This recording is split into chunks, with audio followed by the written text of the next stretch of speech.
Good evening, everybody.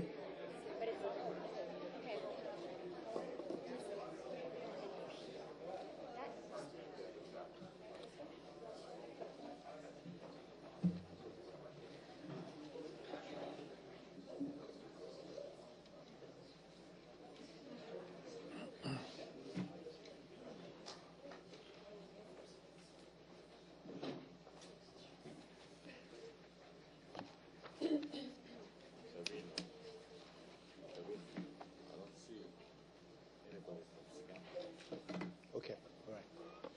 Yes, good evening, everybody. Thank you for hosting this hearing of the Citizens Redistricting Commission.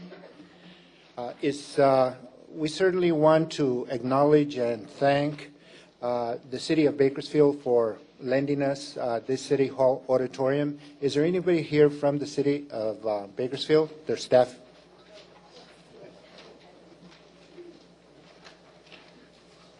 Well, since this session is being live streamed throughout Bakersfield, throughout California, throughout the country, and beyond, let me just publicly thank the City of Bakersfield and their staff, their City Council, their mayor, and of course the people of Bakersfield for hosting this venue for us here in this region of California. So the work of the Citizens Commission is certainly not an easy one. We will be taking census data, which was collected in 2010, and we will be receiving testimony from individuals, Californians like yourself, and we will be taking that testimony and working with some consultants to develop some maps that hopefully will represent your particular interest based on the testimony that you provide us this evening. And not only this evening, but you are able to provide us additional input online. You are invited to go to other hearings that we're having throughout California to provide input on your particular region. You can fax us that information. You can mail it to us. We're trying to be as open as possible because it is about you and us. You are citizens, we are citizens.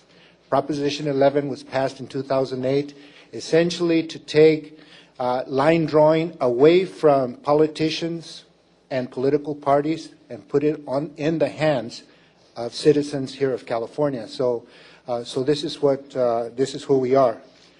So my name is Gabino Aguirre. I am the chair of the commission at this time for this series of hearings in the Central Valley. Yesterday we were in San Luis Obispo. And I want to introduce our staff. In the back is Daniel Claypool, who is our executive director. And then we have back in the back table, Mr. Lon Leash. And then we have also Janice Sargis, who is right here in front. We also have our consultants, which are Q2 data here on our left.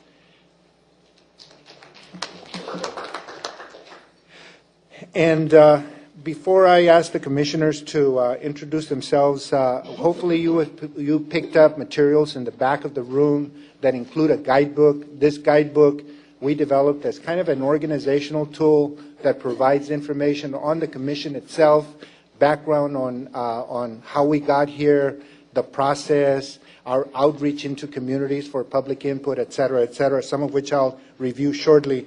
And also that there is a nonpartisan requirement to Proposition 11, which means that we cannot, by law, we cannot and should not consider the wishes of politicians in trying to elect themselves or design districts that will be of benefit to themselves or their parties. By law, we cannot consider that kind of testimony. So I'm going to ask the commissioners to introduce themselves, say a little bit about themselves, and then I'll continue kind of giving you some information on the process for us. Before we do that, I'm going to ask Commissioner Raya to give a welcome en español. Buenas noches y bienvenidos a esta audiencia pública de la Comisión de Ciudadanos para dibujar distritos políticos en California, aquí en la ciudad de Bakersfield. Yo soy la comisionada Raya y de parte de los otros miembros de esta comisión, les doy las gracias por tomar su tiempo para participar en este esfuerzo histórico. Esta comisión ya ha recibido los datos y cifras del censo 2010, pero esta audiencia tratará con más de los números del censo. Nuestro objetivo es de escucharlos a ustedes y aprender de lo que define a sus comunidades de interés, es decir, los elementos sociales y económicos que tienen en común con otros de su vecindad, su ciudad y su condado. Ustedes son los más indicados para identificar y explicar las necesidades de su comunidad y les rogamos que nos presenten estos en detalle. Algunos de los elementos incluir los bordes geográficos de su comunidad, las calles que la rodean, o bordes de carreteras, freeways, o bordes naturales como ríos o montañas. Información demográfica de su población. Esta puede incluir idiomas, relaciones sociales y tradiciones. Tipos de empleos, sistemas de transporte, desarrollo y educación y problemas de los residentes. Sitios importantes de reunión de su comunidad, tales como parques, centros culturales, iglesias o escuelas. Les recordamos que se prohíbe que esta comisión considere relaciones con partidos políticos, titulares y candidatos cuando dibujemos los mapas de distritos. Gracias. Thank you very much. So we will start on our left. Good evening, everybody. My name is Peter Yao. My hometown is city of Claremont, about 30 miles east of Los Angeles. I'm a retired engineer. My wife told me that I flunked retirement because I got myself an 8-hour job again, 8-hour plus. This is our fourth public input meeting. It's been very productive in terms of the last three. I'm looking forward to another exciting meeting tonight. Thank you for being here tonight. Buenas noches, ¿cómo están ustedes? I'm Connie Galambos Malloy. I am from Oakland, California. I'm an urban planner, and so I'm very interested in learning about environmental issues, land use issues, housing and transportation issues as they relate to common political interests. I have two young ones, and the 18-month-old is here locally enjoying some of the parks right around the corner. So I look forward to getting to know you all and this community better this evening. Thank you for your time. Good evening, everybody. How's that? Good evening, everybody. I'm Gil Antai, and of course in Pacific Islanders, in Hawaiian, we say aloha ahi ahi, but good evening to all of you. Thank you so much for being here. I'm the commissioner from San Diego County.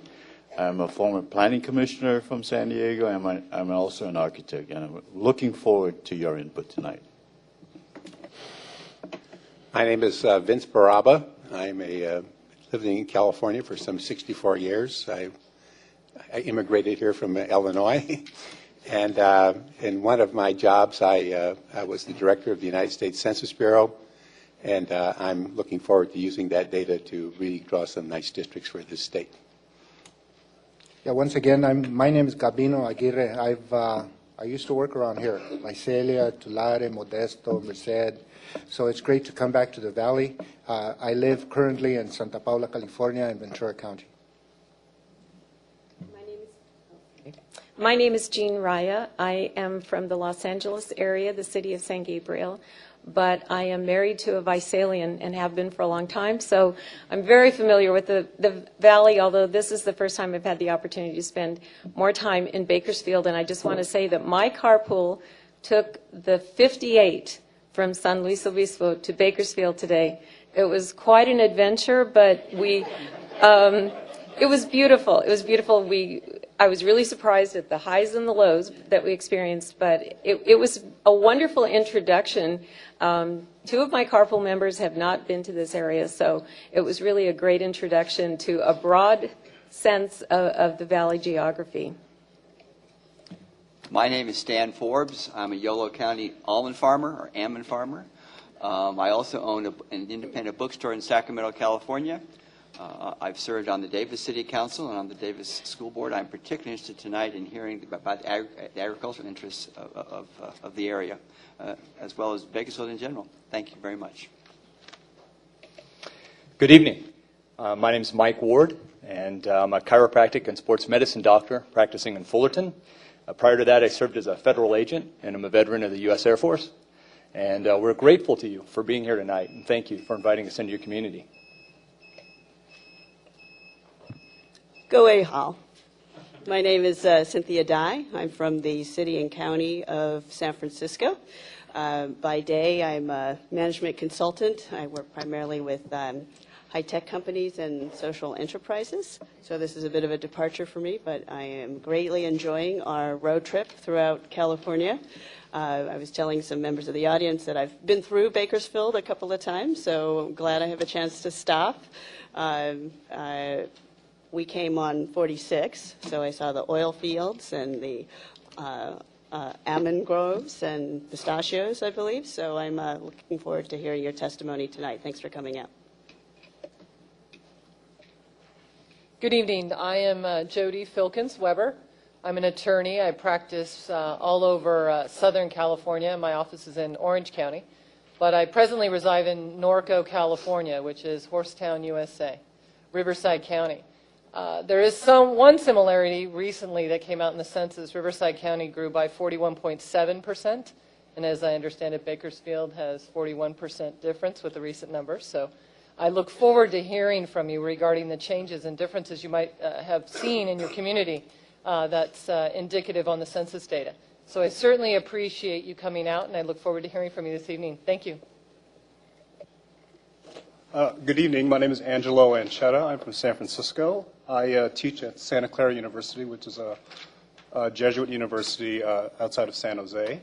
It's very nice to be back in Bakersfield. Actually, before I came here, I paid my obligatory visit to Dewar's Candies to get my taffy chews, which is a local favorite, as you know.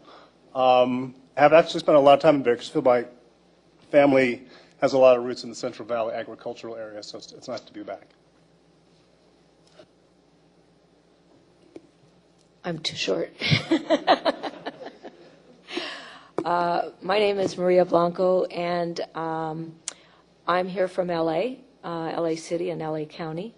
And I currently work at a community foundation, the California Community Foundation. It's a charitable foundation that gives grants in the areas of health and education and foster children. In my previous life, I was a lawyer. But I kind of like this better. I think it's a great feeling to be able to be in a job where you can help others directly through being able to give them contributions for their needs. I just before coming in, I had an interview with a reporter who wanted to know about the commission, and he said, well, are you having fun, or is it really kind of a drag? And, you could tell that that's what he wanted me to answer. And I said, actually, it's really a lot of fun. And he says, really, why? He was really surprised. And I said, it's amazing to go up and down the state. And not just because I love traveling, but I said, every city we go to is completely unique. And we hear such excitement about the commission. I told him that even when people might present different points of view to us, there's a feeling of goodwill in the meeting because everybody is so excited about a commission coming to their area and taking this process back out of the hands of the politicians. And it's really true. Every meeting, there's an amazing sense of hope that pervades the room. So thank you very much for having us here today. Good evening, everyone. My name is Andre Parvenu, and I'm presently a resident of Culver City. I'm employed as an urban planner for the City of Los Angeles with a geography background. I was also very fortunate to be enough to be in a carpool with Commissioner Raya and Commissioner Yao on the 58, Route 58 up from the coast. It was truly a scenic route, and it became very apparent to me as we entered the city limits of Bakersfield that Bakersfield is not the same Bakersfield it was 20 years ago in terms of growth and development. You've truly burgeoned or evolved or blossomed into a full-fledged metropolitan area. In fact, the 9th largest in the state, as I recall. So I'm truly pleased to be here to hear your testimony in this very important region that's ever expanding, ever growing. And I remember it being basically up and down the 99 truck stop and a few fruit stands and vegetable stands, but to be here in the town center and see how much you've grown and developed over the last 10, 20 years, it's truly amazing. So thank you for your testimony this evening. Okay, last but not least, my name is Michelle DiGiulio, and I'm currently in Stockton, the top of the San Joaquin Valley. I actually have maternal roots that are farmers in Tracy since the 1850s, so it's been quite a while. But ironically, I grew up in Ventura County, just over the hill. So I spent many a summer and Christmas vacation traveling throughout the Central Valley. I also previously worked, I'm a community planner, and I also worked for the Great Valley Center, so I'm very familiar with the whole Central Valley, particularly the San Joaquin Valley.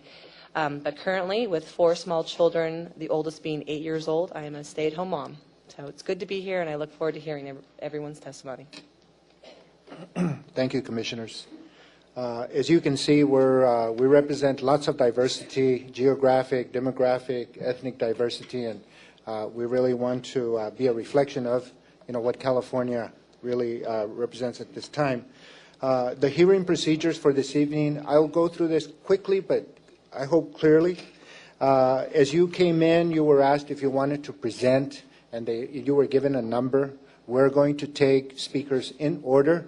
How many of you, just to have an idea of how many presenters we have, how many of you are thinking of presenting this evening? Can I have a show of hands? All right. That looks like about 29. Lon, is that, what is that number, 29? Yes, Okay, all right.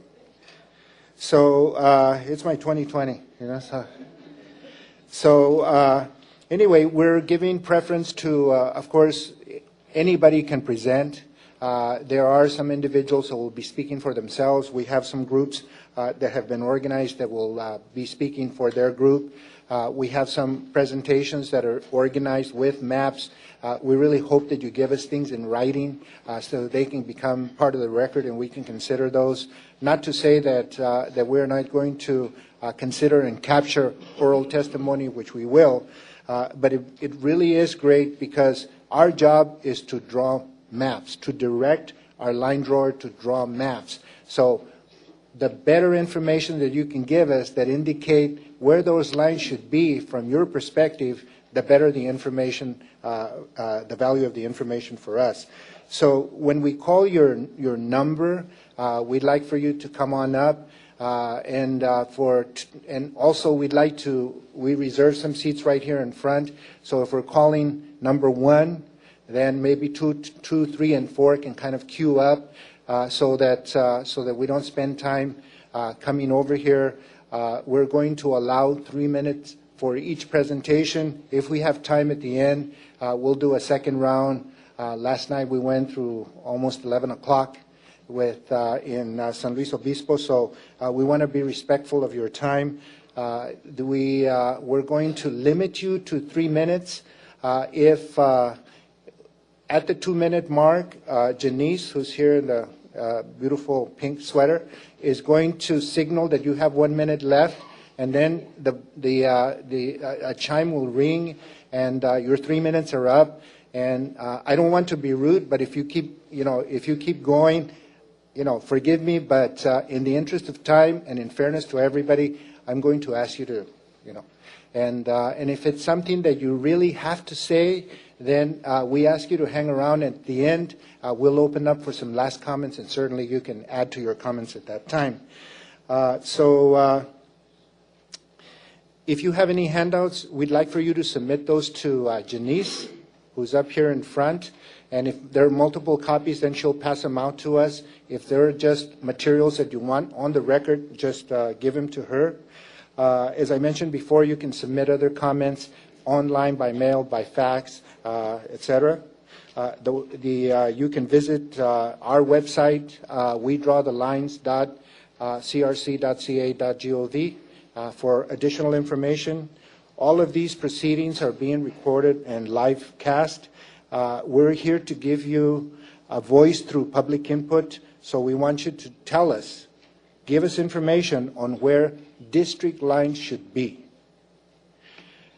We are going to consider information based or draw maps based on the following criteria.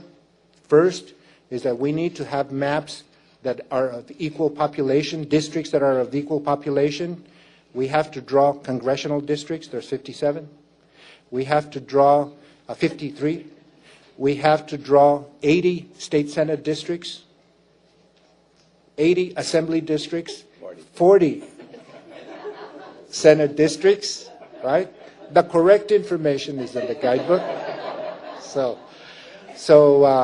80 assembly districts, 40 senate districts, and 4 Board of Equalization districts. So our first task is to divide up all of these districts into equal number of population, right? So the congressional districts, the variance, the difference from population to population for congressional districts is 1 person. So we take the census data, divide that by 53, and whatever that number is, we're going to be drawing maps to accommodate that number of individuals in that district.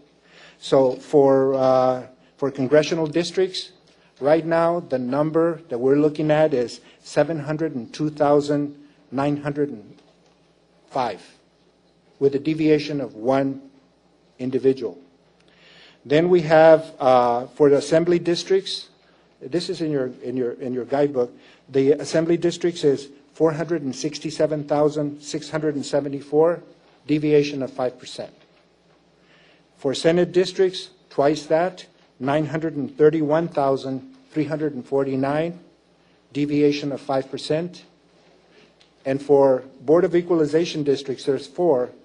It's 9,313,489, deviation of 5%. Why are those numbers important? Because testimony that we've received before have called on us to develop assembly districts that include just 1 county. Now, if that county has 465,674 individuals, the numbers will work. But if that county, like some of the northern counties, has 30,000 individuals, no way, we can't do that. So I give you those numbers as a reference for you when you talk about maybe you should include us with this community over here or this county over here. We have to look at those numbers, so we hope that you do too. So our first task is equal populations. Secondly, compliance with the Voter Rights Act. Third, contiguity, which is that all points in each district must be connected.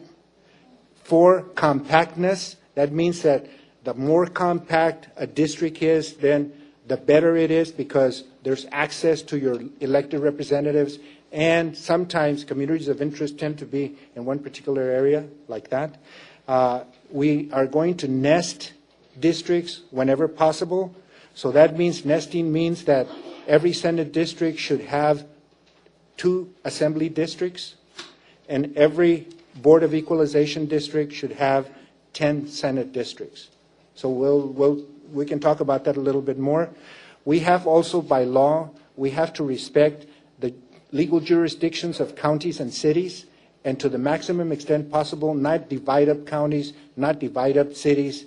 However, given the numbers that we're talking about, then in some cases that might be necessary. I'll say a little bit more about that. We want you to talk about your communities of interest. What are the social economic similarities? Give us the name of your particular community of interest. If you're representing labor, that's labor. If you're representing agriculture, talk about what that is. If you have a particular organization that's working with that, if you want to give us that name. And then more importantly, tell us what the location of that interest is. If you want to talk about your neighborhood, if that neighborhood has a name, give us what that name is. Again, the location.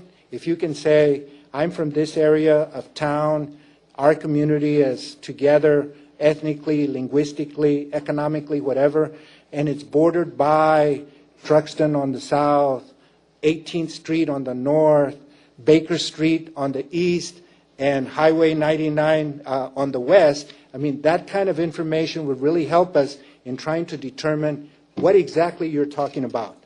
So, the mapper, Q2, is going to be presenting maps, projecting those maps. So if you're talking about a particular area of Bakersfield or a particular area of this region, then they're going to put that up on the map, and as closely as possible, they will be showing the audience and showing us on the map what particular area of that region you're talking about. All right. So I think that does it for right now. So we are going to begin our input. So unless there's additional questions or comments from the commissioners, then we'll take first speaker.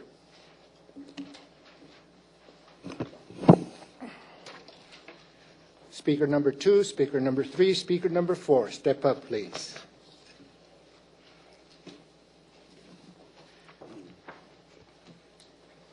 Greetings, Commissioners. The fact that you're all here really indicates to us your interest and concern for the San Joaquin Valley. Usually when legislative committees come, they send 2 or 3 members out of 20, and it looks like you're all here, so that's a very good sign for us. I speak to you as an individual, but one who has been, by the name, my name is Ray Gonzalez. I speak to you as an individual, but one who has been intimately involved with the redistricting issue in this area over the years. First of all, I served in the Assembly in the early 1970s and was myself affected by court-ordered redistricting that took place just prior to the 1974 elections.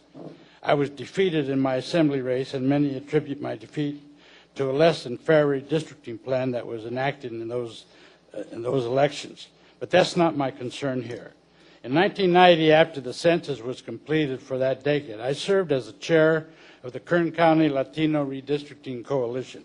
It was our interest at that time to contribute to a fair redistricting plan, since the courts had taken over the process from the legislature for the elections to be held in 1992. We spent many hours in preparing our plan, which we intended to submit to the masters who were charged with preparing the design, which would be forwarded to the California Supreme Court. After the 1990 census, just as in the most recent census of 2010, the Latino population of the southern San Joaquin Valley had increased significantly. Kern County has experienced a 27% jump in population in this decade, most of it powered by the growth in the Latino community. Today, Kern County is 47% Latino. This is a significant reality if one considers the fact that none of the 5 supervisors in the county is Latino, and all are Republicans. However, at the legislative level, we have had more opportunity for Latino representation. This has not occurred by accident.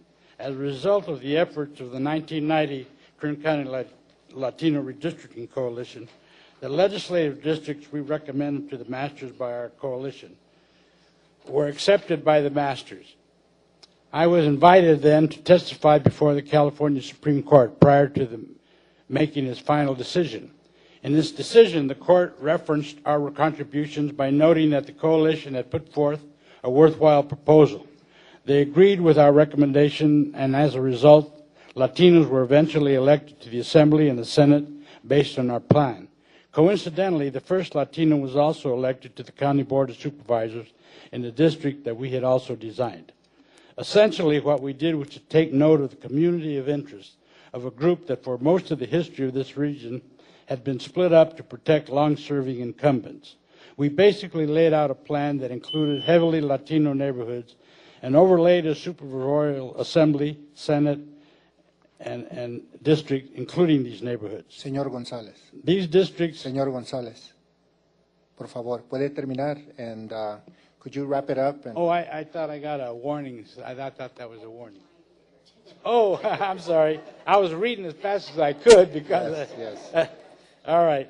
Well, bottom line is our contribution to that process that was ultimately received by the California Supreme Court resulted in creating districts that Latinos had a chance to win in.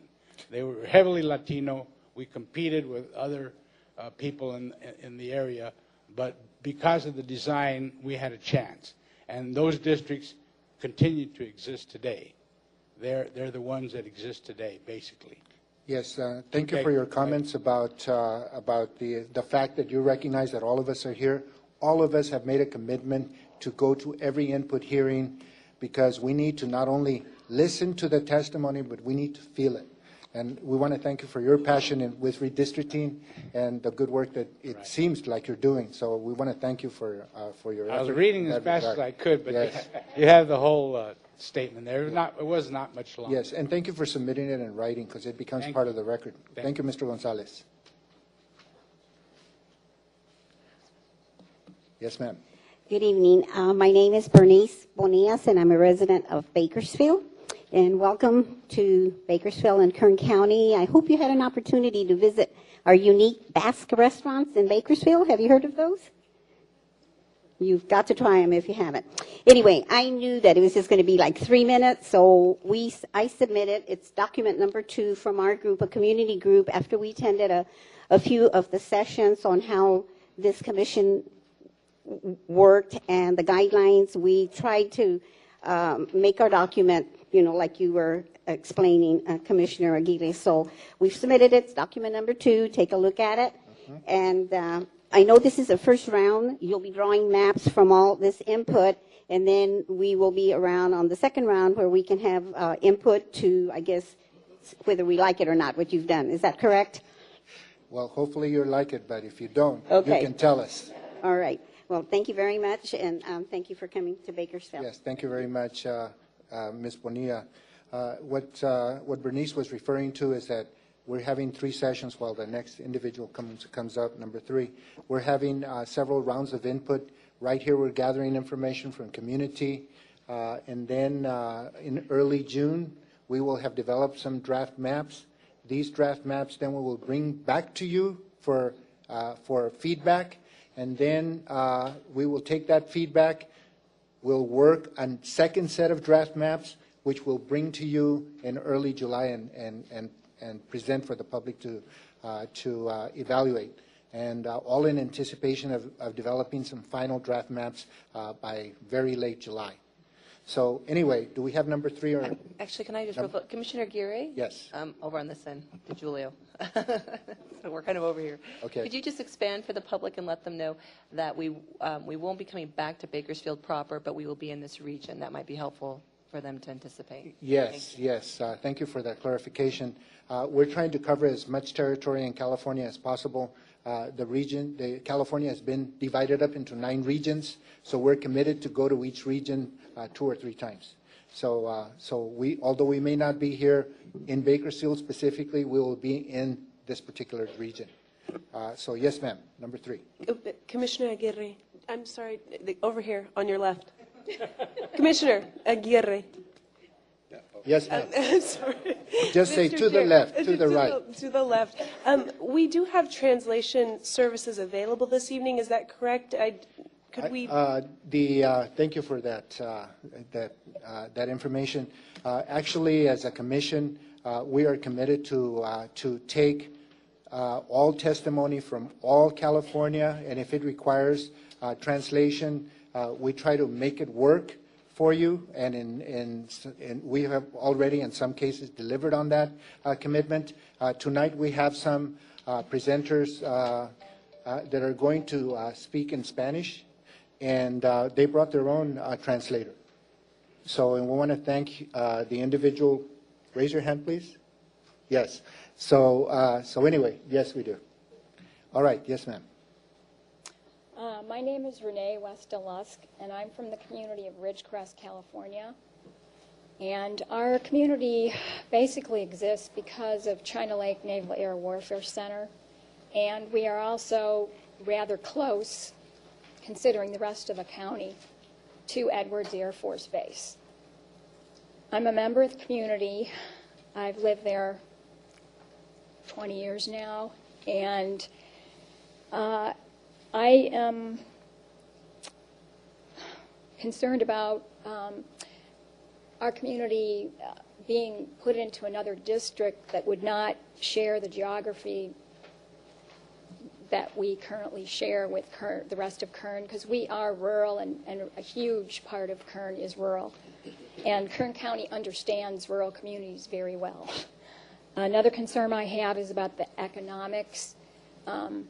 We've enjoyed excellent representation from all our representatives, local, state, and federal. They've worked cohesively. Our area, as you probably can imagine, as well as Edwards Air Force Base, depends heavily upon federal representation. Mm-hmm. We would not want to lose any federal representation. The other thing is we are a community of interest as far as being linked with the rest of the county and Bakersfield.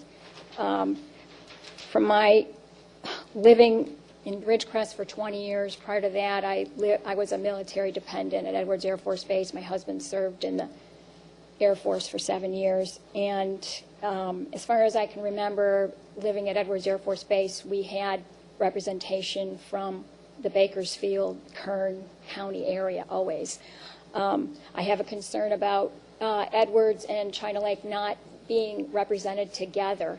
They are considered sister bases. They share missions and different technologies together. They've been linked many times. They help each other out. Even though Edwards is Air Force and China Lake is Navy. We share business interests with Bakersfield. Our community does. We have a lot of links. Think it would be in the best interest not to separate us from our traditional, because as far as I remember, it's been at least 3.5 decades or longer that we've been linked with Kern County and the rest of the Kern community. And I hope that you take all this into consideration. Yes, so do I understand you correctly in saying that, in understanding that Ridgecrest and China Lake are presently included in districts that are serving the Bakersfield area? Yeah, we're in the same congressional district. Yeah, okay, so your testimony then is to maintain that connection? Yes. Yes. As well as Edwards Air Force Base is in the same congressional district. All right. Thank you very much, Renee. You can see on the map where we're located. Thank you very much, yes. And we appreciate you Commissioner submitting maps, yes. Chair, I just wanted, well, I had a question regarding the map, sorry. I just want to confirm the north-south freeway at 395 and 178. That is 395. Okay, great. Thank you. Thank you very much. I'm sorry, just for reference point, Commissioner Gary, could our mappers put that up so I could see the larger context of where that is? We have it ready. It'll be up in just a second. Okay, thank you. When we get the video feedback.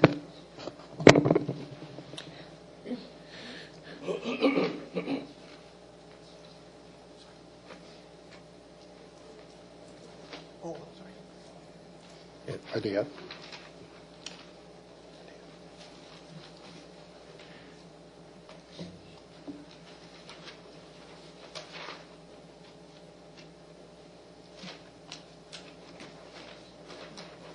Okay. So where would it? And which congressional district is that? Oh, there it is. Okay.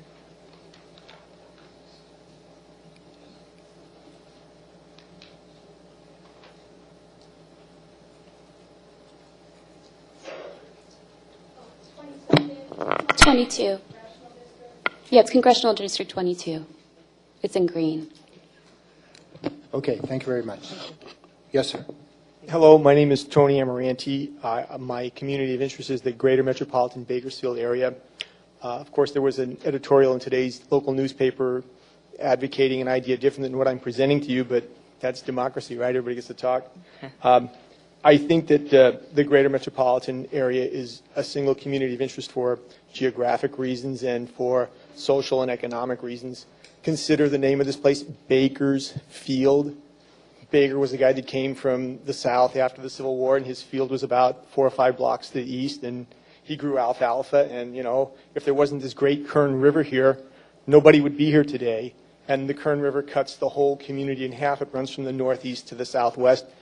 Everybody who lives here in one way or another depends upon this valuable natural resource. You know, there are very, very few valuable natural resources, ephemeral rivers that run, you know, year-round in the state of California. Certainly our dear neighbors to the south, like in the San Fernando Valley where I grew up, don't have any such water source, and it's a great natural resource that we all share.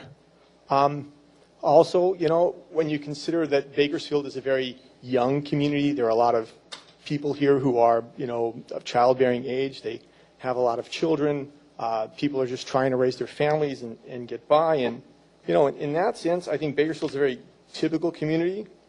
You know, talk about economic reasons, the Great Recession of 2008 hit this community very hard. The foreclosure debacle is still hammering this community. You know, that puts all of us in the same economic circumstances, and I think that's another good reason for including all of us as one community of interest. You know, culturally, if you think about Bakersfield, it is a big city. You think of all the 5 major religions in the world, and there are, you know, Buddhist temples and Islamic cultural centers and Sikh temples, and this is a very modern part of California. And, you know, I'd like you to consider that even though Bakersfield, in terms of square miles, is bigger than the state of New Jersey, that we are a community of common interest. And I brought an attendance map from our local high school district, which covers the greater metropolitan Bakersfield area, and maybe you'd like to consider all that. And, man, I got 30 seconds left. I'll just relax and sit down. Thank you. Chair, could I ask the speaker to clarify for us how he defines the greater Bakersfield area, like what communities that we saw? The incorporated and unincorporated areas of the greater metropolitan. So how far out? Are you talking Oildale and Shafter? Yeah, well, I would say Oildale and greater metropolitan Bakersfield and, you know, Rosedale and northeast Bakersfield and southeast Bakersfield and, you know, the incorporated and unincorporated parts of the city, because unlike a lot of places in California, we got all these little county pockets, but people cross those lines without even thinking about it. I'm just thinking in terms for our mapper to help capture how you've defined this, so if our mapper had to kind of contextualize this in a map, where those lines, what you see that community being when you say the greater Bakersfield area. We don't want to make any assumptions. We'd love for you to tell us. I see it as the map of the current high school district and all these school district attendance boundaries, because that's a community of interest for everybody here. Hey, you're welcome. Yeah, and thank you for that reference to school district boundaries. Certainly they're set, and there's maps that, you know, include those. So, yes, thank you, Tony. Okay. Are you number 5, sir? Yes. Yes, okay. So number 6 and number 7, we'll be calling you pretty soon. My name is Ted Fowler. I live in Tehachapi, California, actually Bear Valley Springs, which is just a little to the west of Tehachapi proper. I'm very, very happy that this commission is formed, because I am so thrilled that we are taking the drawing of the district lines away from the politicians and putting it back in the hands of we the people.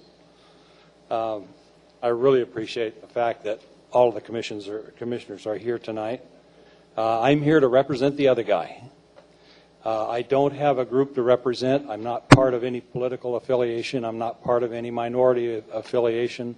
I don't have a committee. I don't have a budget to sit down and go through the criteria that you guys have put forth and try and draw a map.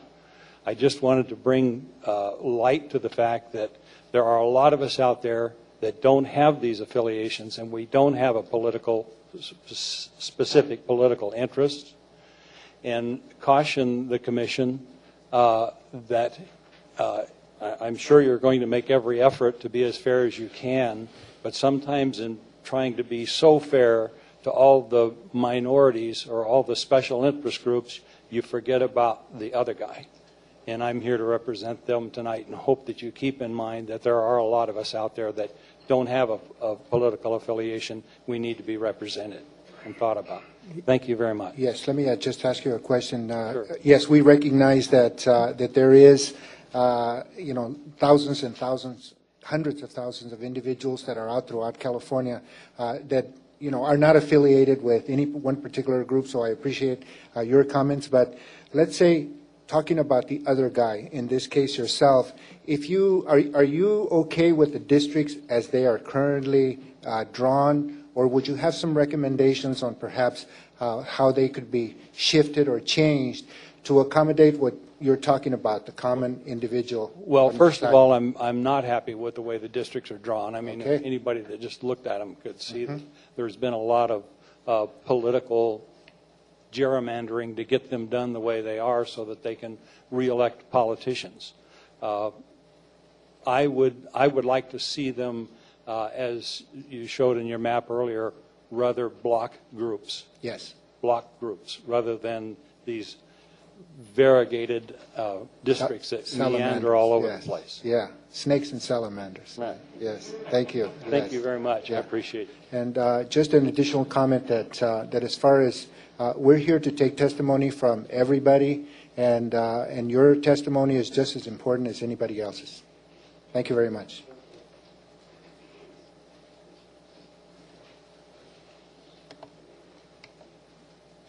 Muy buenas tardes tengan todos ustedes. Good afternoon to all of you. Mi nombre es William Andrés Escobar. My name is William Andres Escobar.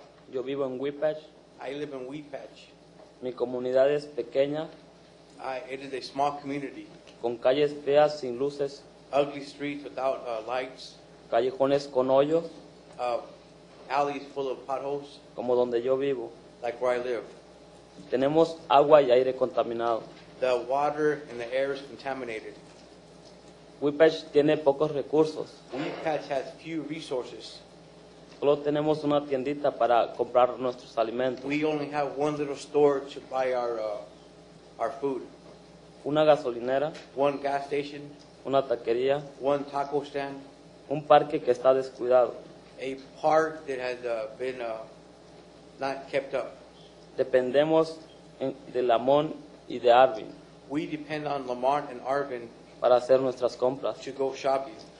Todos los estudiantes de high school All the high school students van a Arvin. go to school in Arvin. Hay apartamentos, There are apartments, trailers y casas trailers, pequeñas. and small houses. La mayoría rentan. The majority of the people are renters. La mayoría de la gente son latinos. The majority of the people are Latinos. Hablan español They speak Spanish, y todos somos campesinos. and we are all farm workers. Nada más soy una familia de gente blanca There is only one white family que vive en nuestra vecindad. that lives in our neighborhood. Mi comunidad es parecida a Lamont y a Arvin My community is similar to Lamont and Arvin y este de Bakersfield. and East Bakersfield. Gracias por venir. Thank you for coming. Gracias, señor Escobar. And translator, what is your name? Excuse me. It's Fernando Lopez. Thank you, Fernando, for helping us.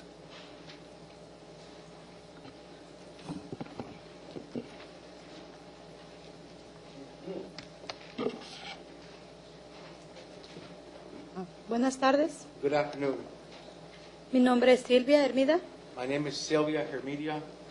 Vivo en Whippach, I live in Weepatch, donde tenemos la rica historia where we have a rich history del campo famoso, and the famous camp, de Sunset Labor Camp, the Sunset Labor Camp. del libro Grave of the Word. Okay. From the book, The Grapes of Wrath. Mi comunidad es parecida a Lamont y Arvin. My community is very similar to Lamont and Arvin. Soy madre de 6 hijos, I am a mother, have 6 children, 4 de mis hijos estudian en el distrito de Bailan 4 of my children attend the Vineland district. y tengo uno en la high school I have one in high school en Arvin in Arvin, y la otra en la escuela especial en Arvin. and the other attends a special school in Arvin. Huipech es una comunidad Weed Patch is a community que falta infraestructura that lacks infrastructure, como calles, like streets, banquetas, sidewalks, un parque seguro, a safe park, seguridad pública. and public safety. No tenemos acceso a transportación. We do not have access to public transportation. Pues yo hago mis negocios en la mano, I conduct my business in Lamont, como ir a la farmacia. like going to a pharmacy.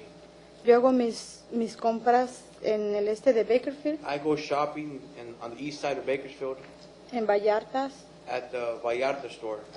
y mis niños los llevo al médico o al cine en Or Bakersfield. I take my children to the doctor or to the movies in Bakersfield.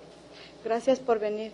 Thank you for Que coming. tengan buen tarde. Sí, let me ask you, Fernando. Señora, quisiera aclarar una cosita, por favor. Su testimonio nos está diciendo que su comunidad de Weed Patch tiene necesita el apoyo de Arvin y Lamont porque dependen de esas dos comunidades. Sí. Además dependen de Bakersfield también. Sí. Yes. Okay. Can you translate that for the public, what I said?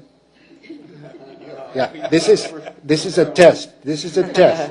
I want to see how good you are. Go ahead. Yeah. Can you, I'm sorry, not that I wasn't paying attention, but Yeah. Okay. I'm going to test you again. Here we go. My question to the lady was, from the testimony, it seemed that Wheat Patch is highly dependent on the communities of Arvin and Lamont. So, and shopping in Bakersfield. So what I gathered from her testimony is that she would like Wheat Patch to not be separated from these 2 and 3 communities. los tres comunidades. Realmente, pues, no. Really, no. Yeah. Okay. Muy bien. Okay. Gracias, señor. Gracias. Okay. I'm going to come back to you again, Fernando. Give me a little warning. Órale. Buenas tardes. Good afternoon. Buenas tardes. Mi nombre es María Yepes. My name is Maria Yepes. Soy residente de Lamont. I am a resident of Lamont. Bueno, estamos aquí para dar nuestro testimonio, We are here to give our testimony. por el cual donde yo vivo la mayoría de la gente es de habla hispana y emigrante. The majority of the people are Spanish speaking and immigrants. Algunos de ellos son de estado de migratorio Some of them are their status is migratory. y no califican para ningún recurso They do not qualify for any resources. y son fáciles para ser abusados And they are easily abused. y no siempre alcanzan sus recursos o cubrir sus necesidades. They rarely ever are able to cover their resources and their needs. Toda la gente que vive de Lamont All the people who live in Lamont trabajan muy duro are hard workers y ganan muy poco dinero and they earn low pay. y no tienen un trabajo estable o permanente. There is no permanent or stable job there. Todas las enfermedades, All the sicknesses, muchas incluyendo many of them enfermedades crónicas, include chronic diseases. aquellas que por el uso de los pesticidas That is due to the use of pesticides. y también por medio del que tenemos muchos campos que son And we also have many fields that are que son contaminados con pesticidas. with pesticides. Toda esta gente no tiene un seguro médico. All of these people, they don't have medical insurance. Además, nada más tenemos una sola clínica. Furthermore, we only have only one clinic. A veces llegamos sin cita y duramos todo el día para que nos atiendan. We wait all day to be attended to for an appointment. De 6:30 a 7:30 de la noche. From 6:30 to 7:30 at night. Esa es la única clínica que tenemos en la ciudad de Lamont. That is the only clinic that we have in the city of Lamont. Tenemos que venir de emergencia acá al hospital We have to go to the emergency room here at the hospital. Y es todo. Muchas That gracias. is all. Thank you very much. Y gracias. Okay, thank you very much. Yes. Primarily highlighting the social needs of the community there in Lamont. Thank you. Buenas tardes. Good afternoon. Mi nombre es Timoteo Prado y trabajo en la ciudad de Arvin. My name is Timoteo Prado. I work in the city of Arvin. Arvin es una comunidad que tiene concilio, alcalde, servicio de policía local, Arvin is a community that has a city council, a mayor, police, local police services, y servicio de bomberos. Tiene una escuela high school and the services of the fire department. They have a school, a high school, que también da servicios a los estudiantes de Whipech y Lamont. that also serve the students from Weed Patch and Lamont. En Arvin encontramos grupos culturales como la danza azteca. In Arvin, we find cultural groups like the Danza Azteca. Los negocios son pequeños, The no hay, businesses are small businesses. no hay centros comerciales grandes, There are no big commercial centers, no hay cine there are no movie theaters, y muchas actividades familiares. nor many family activities. Arvin le falta mejorar el transporte público, Arvin needs to better their public transportation. tiene una mala calidad de agua, It has the bad, un aire contaminado, bad water quality and contaminated air. por lo que hay muchas enfermedades de respiración There are many respiratory y fiebre del valle. and valley fever. Gracias por darme esta oportunidad de dirigirme a ustedes. Thank you for giving me this opportunity to direct myself to you. Sí, señor Timoteo, si pudiera preguntarle una preguntita, ¿verdad? Se ve que Arvin ha crecido, los últimos 10 años ha crecido bastante. Sí, bastante. ¿En qué forma ha crecido y qué tipo de residentes han llegado allá a Arvin con ese crecimiento? Okay. Ha crecido demasiado. Tengo entendido que el censo de hace 10 años éramos como 10,000 y tantos. Ahorita somos como entre 16 a 20, no está muy claro. It has grown a lot. It's my understanding that 10 years ago the census indicated there were 10,000 residents, and now there's between 16 and 17,000 residents. Y todos son latinos, la mayoría son And latinos. they are all the majority are Latinos. Y todos trabajamos en el campo. And we all work in the fields. Yes, thank you. Commissioner Geary? Yes. Two things real fast. One is, if you ask a question, let's make sure the rest of us. Yes, my question was regarding the recent growth in the last decade for Arvin, and as he mentioned, it was 10,000 in the year 2000, and it's about 16,000 at this time. And my second question, just is, I'd be curious too from the speakers. We were getting a lot of rich testimony in terms of the connections between particularly these three smaller areas. And I think one of the speakers mentioned it, but how they see themselves connected to the larger region in terms of. José. Oh, sorry. Oh, so, lo siento. It's how their connections are to the larger. I heard Bakersfield was one comment. I'm just wondering if that's predominantly the larger region that's they're affiliated with, or if it's, I don't know, if Bear Valley Springs, or where beyond those three smaller communities, if there's any regional connection too. Maybe Sure, the speakers can yes. address that. Yeah, hold that question. I'm sure it's going to come up again. Muy buenas tardes. Good afternoon. Mi nombre es José R. Lara para servirles. My name is Jose R. Lara, here to serve you. Yo vivo en Arvin, California. I live in Arvin, California. Su población se dedica el 70% 70% of the population dedicates itself a la agricultura to agriculture, y un 60% and 60% habla español. is Spanish speaking. Mi comunidad My community es una ciudad pequeña is a small city. que tiene sus servicios comunitarios, It has its community services, pero muy restringidos. but they are very restricted. Arvin es muy parecida Arvin is very similar a Lamont, Whitech, Greenfield to Lamont, Weed Patch, and Greenfield, y otras comunidades agrícolas del valle. and other agriculture communities in the valley. Mi comunidad es diferente My community is different a otras ciudades to other cities. que tienen pequeñas They have small y medianas industrias, and medium-sized industries, lo cual les da to which un nivel yield más alto de vida. a higher lifestyle. Les agradezco mucho. I appreciate this. Gracias. Thank you.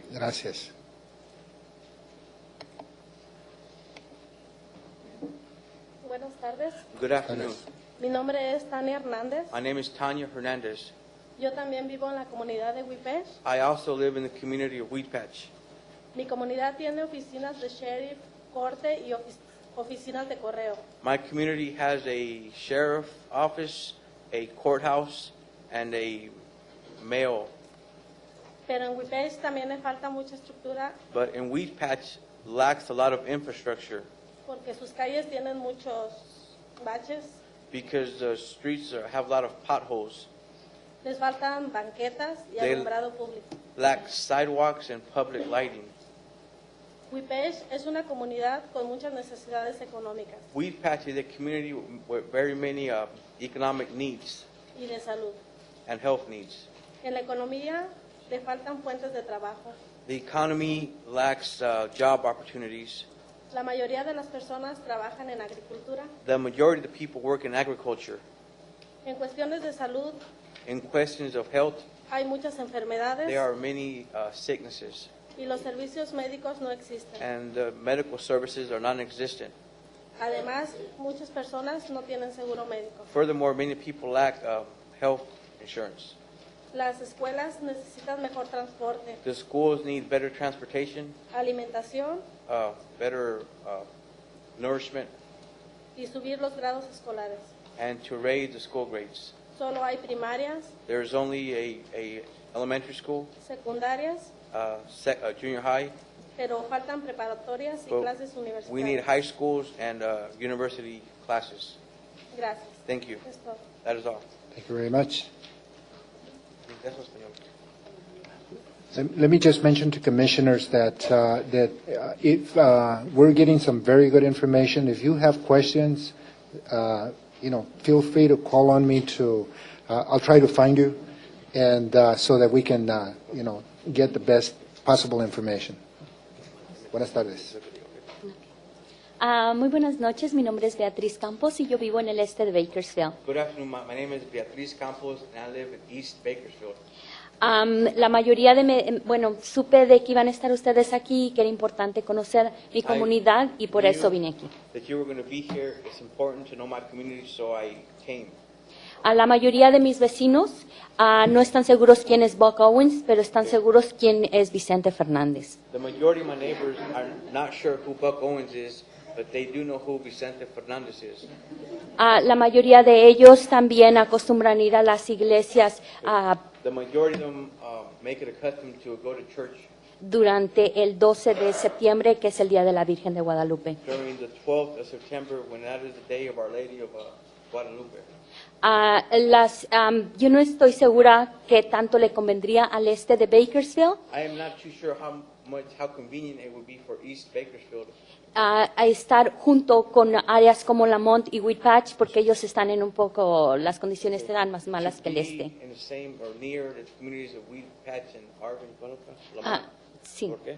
porque estas comunidades tienen más mala la infraestructura Because y, these communities have y los worse recursos. infrastructure Y los recursos. and resources.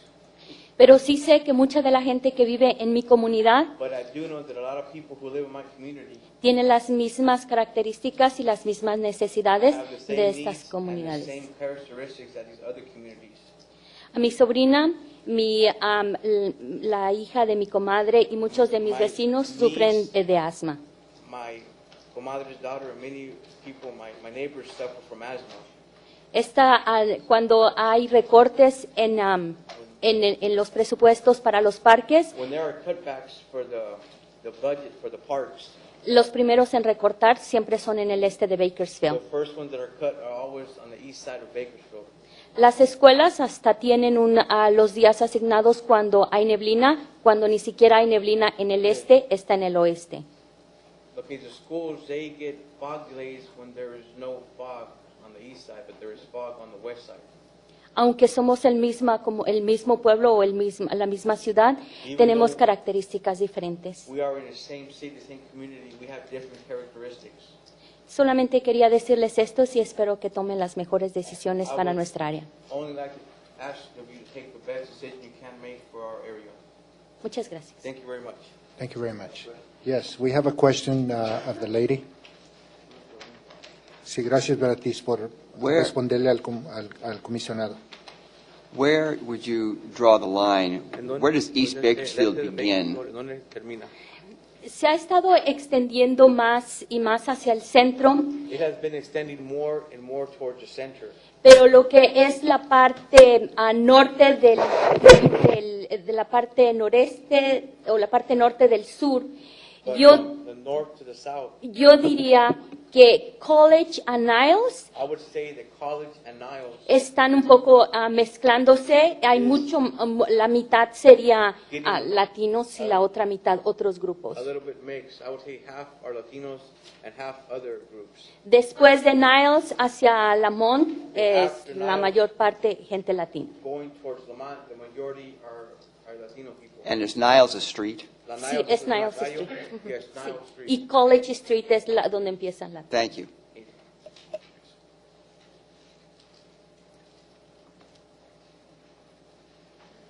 Good evening. My name is Camila Chavez. I'm the Executive Director of the Dolores Huerta Foundation. We are a nonpartisan community benefit organization. We work with residents in Arvin, Lamont, and Wheat Patch. Many of the residents that you've heard from belong to neighborhood organizations. We call them Vecinos Unidos, United Neighbors. And wanted to let you know a little bit more about the geography. Lamont and Wheat Patch are 14 miles southeast of Bakersfield, near Highway 58 and off of Highway 184. And Arvin is 23 miles southeast of Bakersfield and neighbors Lamont and Wheat Patch. You've heard a lot about the acute poverty, the infrastructure needs. In the last decade, rapid population has severely overburdened these communities with water delivery and drainage infrastructure, and the residents you've heard from have been very active in advocating for infrastructure improvements. However, there's a lot more improvements to be made. At least 30% of Lamont and Wheat Patch families live below the federal poverty level. The median household income ranges from $19,000 to $25,000. Most are employed in either the field or in packing plants. And over 3/4 speak a language other than English at home. Now, unemployment in both of the communities, the latest figures are 35 to 40% in both Lamont and Arvin. However, compared to Bakersfield, it's 17%. And it would be interesting to break it down to East Bakersfield to see how that number differs. And I wanted to talk a little bit about the culture.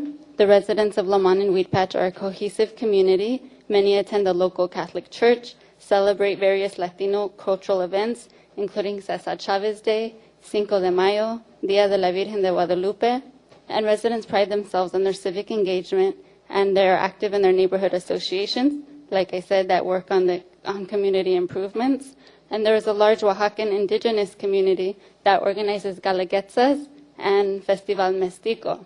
And what's interesting is that although they are Mexican, many of them don't speak Spanish very well. They speak Mixteco, Zapotec, Triqui. Our communities are similar to Arvin, East Bakersfield, Shafter, Wasco, and Delano, and are uniquely distinct from south and northwest neighborhoods of Bakersfield and Bear Valley. Thank you. Yes, could we ask you some questions? Yes, Jody. Thank you. In looking at the map that's up there, can you define for me what you mean southwest Bakersfield? Because you're stating that these communities are uniquely distinct from southwest. Do you consider southwest to be west of the 99? Yes. So would you consider, I guess, East Just Bakersfield? south of Rosedale, where you would see Rosedale, just south of that. I'm sorry. No. Oh, okay. So that's southwest Bakersfield, on that side of the 99. Is that what you would agree? Can you give me streets that you would consider to be southwest Bakersfield? Mm-hmm. So let's say west of we worked on that. West of the 99? Okay, south of the Truxton extension. West of 99. And then it would be Right, so south of the Truxton extension. Anything else? Thank you. Yes, Commissioner Julio, then Commissioner Yao. I just wanted to take just a moment to kind of address my fellow commissioners too. I've so enjoyed this peek into the smaller communities. I really get a rich feel for what's the people that are there and the issues that they face. And it occurred to me, and I was checking with my fellow commissioner. I'm a south part of Stockton. I am in the same congressional district as these small communities are down here, which is amazing to me. I know we are on the very northern part. I had no idea who was on the southern other than I would see the map. So for me to get this peek inside and to know where I am and you are and everything in between, it just goes to show you the complexities that we're both under in these situations. So all the way, the whole San Joaquin Valley to the very top. So thank you very much. So how many miles would that be, Commissioner? I was wondering about that. 340. More or less. So that's pretty amazing. So it's nice to see my fellow 18th Congressional District members way down here in Bakersfield. Well, I have a question, Commissioner Aguirre. Yes. Yeah, we have Commissioner Yao, then Commissioner Blanco. We have seen a lot of small communities, and if we add up the population for these small communities, they still don't make up the numbers necessary for example, Assembly or Senate, State Senate, or the legislative districts. Could you give us some ideas to if we have to add more people to the district that you described to us? Would you prefer to group it with the people north of you, south of you? We already heard about the west side of you. How about toward the east side? Is there any feeling from your perspective as what other geographical communities that are similar to you? Going east of Lamont, Weed Patch, Arvin area would be significantly different. Tehachapi is a very different community. So to the east, I can't think. Maybe the speaker after me can address that. Yeah, that's where the mountain range begins. You start going up 58 up onto the Mojave Desert, out that area. Yeah, and I was raised in Tehachapi, so I know that community very well. Yes, Commissioner Blanco, or yes. Yes, and this is a question for you, but also for any speaker that comes after you. I think, I'm not positive, I was looking at the maps last night and just right now, I think that Bakersfield is actually in 2 different congressional districts, correct? And also in 2 different assembly districts and Senate as well, correct? So the city is split both in assembly district and congressional. And I just would like you and other speakers to give me your view about how you feel about the city. One of the things we're charged with is keeping cities and counties together whenever possible, with a sense that it's important for places, localities, to have a voice as a entity. So I'd like to know what your feelings are about being split, why the city being split in all the districts. We prefer the way the districts are now. The fact that, and what I put in the testimony that you have, is that we feel these communities are much more similar to East and even Southeast Bakersfield, where you actually have people who work in the farm working communities, but also their neighborhoods looking very similar to how these rural communities look like. All of that could be accomplished in one district. All those communities that you're referring to were together, but also the rest of Bakersfield. What would be your view of that? I don't think that the communities of color and the low-income communities would be well represented if we put them all into one district.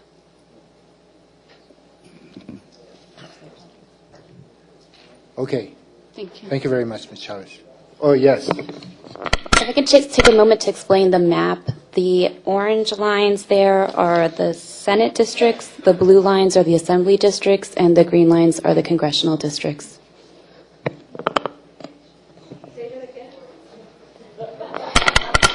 Green is congressional. The blue dotted lines are Assembly, and the orange dotted lines are Senate districts. Ms. Henderson, is it possible to do them one at a time? Pull out, do congressional first, then pull back, and then do them one at a time? So then we can see it because there's too much overlap. Sure. Thank you. So there's congressional.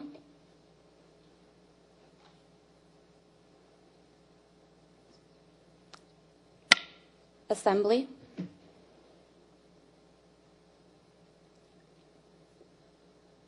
Senate.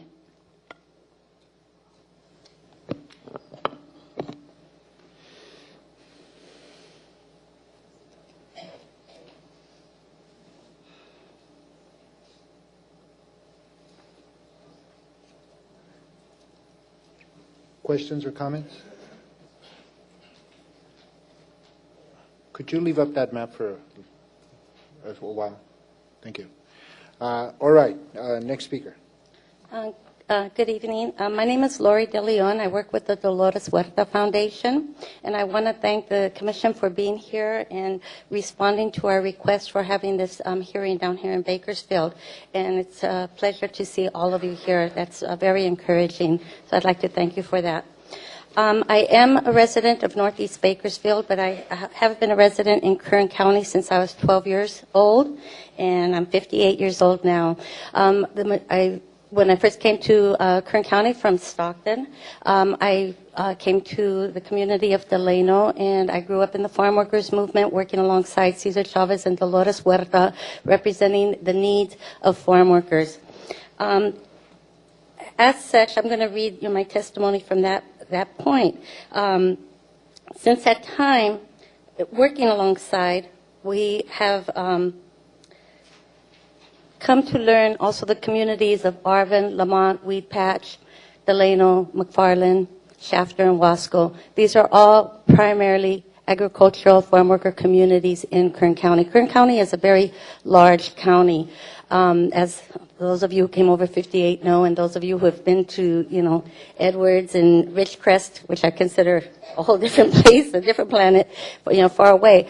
Unlike some of the previous testimony that was presented here today, I don't see that all the other communities out as far as Ridgecrest and Edwards share the same common interest as some of the communities parts of Bakersfield.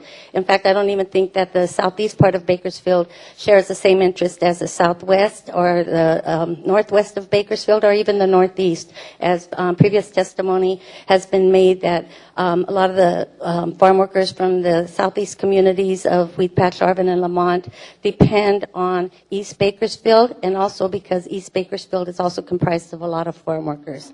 The commonality of, I actually presented a map and that I passed out to you. My testimony is to encourage the commission to include all these farm worker communities into one district. I haven't worked out the numbers, but I don't have that part done. But in terms of the common interests of the communities, because as a previous testimony stated that if we were combined in one block, if these farm worker communities were combined in one block or even in one city, many of the interests of these poor communities will not be presented. In fact, these communities have not had state representation or congressional representation. None of our congressional representatives have really ever put the interests of farm workers first and foremost, and these are the people who put the food on our tables every day. Thank you. Thank you very much. Questions? Yes, Mr. Julio. I'm sorry, I would like to follow up on Commissioner Blanco's question, which is similar again to the previous one. It was just, from what I'm reading here, some of your suggestions, in order to be able to combine farm worker communities, we would have to skirt around Bakersfield and go up, and then you end up with another salamander again. And also, we have the issue of you have to have if you're talking population, the basic minimum for assembly is 465,000 people. So I'm just wondering if you would like to maybe consider some other options, because I hear that you feel there's a lack of representation for the farm worker community, which I think is a legitimate concern. But knowing that the first priority we have as a population, it's going to be very difficult for us to just have, the reality is the population won't handle that. So do you have any other recommendations what's your next recommendation if we couldn't follow your guidelines here? Well, we're talking about Kern County, and actually, if we're talking about Region 6, we already talked about, as you mentioned, that our congressional district goes all the way up north, right? So we would expand this map to include communities of Tulare County, to bring in more communities of similar common interest, farm worker communities of Tulare County, going further up, the 99 corridor up that way.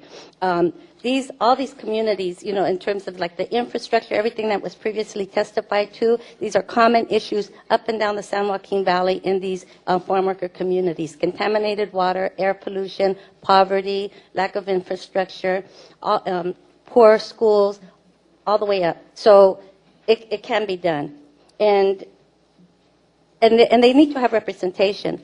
The reason that these communities are in the state that they're in right now is because they have not been represented. And I, implore the Commission to really take all of that into consideration. Thank you. Yes, I think that highlights the fact that some of these districts are very large districts.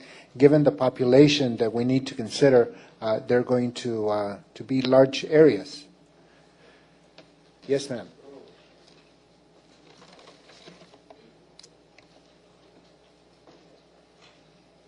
Hi, my name is Catherine Black. Thanks so much for coming. Like everyone else said, I am from Tulare County, actually in the foothills above Springville, but I consider not only Springville but Porterville to be my community of interest because that is where our children go to high school. Tulare County has been commonly referred to recently on national radio and television as impoverished Tulare County, or Tulare County where the UN came and discovered that the water was not good.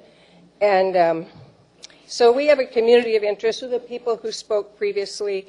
We are largely Hispanic. Porterville itself I'm sorry, but my internet was down, so I couldn't print out any of my data for about 4 days. That's part of rural living. Yeah, but you can submit that. Yeah, Okay. and I will, but I can't. Thank you. Yes. So my numbers are a little bit loose. But Porterville, for instance, has 64,000 people, and of those, I think about 15,000 are Anglo white. And most of the rest of them are Hispanic. So we have a very similar thing. We have a lot of farm workers. We depend on agriculture. We have a ranching and farming communities in Tulare County. Most of them are that. And the large portion of the people, as I said, are very poor. We have in common our schools. We shop in the bigger cities. And we depend on agribusiness. My concern is I brought this map of our current districts. I think we win the prize in the 34th Assembly District and the 18th, I think we're the 18th Senate District for being the most gerrymandered. I would like to suggest that if you are going to have to lump us together with other groups to make the population numbers, that we have more in common with almost any other part of the San Joaquin Valley and the foothill area immediately surrounding it than we do with San Bernardino, which is where we're lumped with now. We have nothing in common with them, and I think we now have enough people that we can have our own agricultural rural districts that represent the people from the area where I live.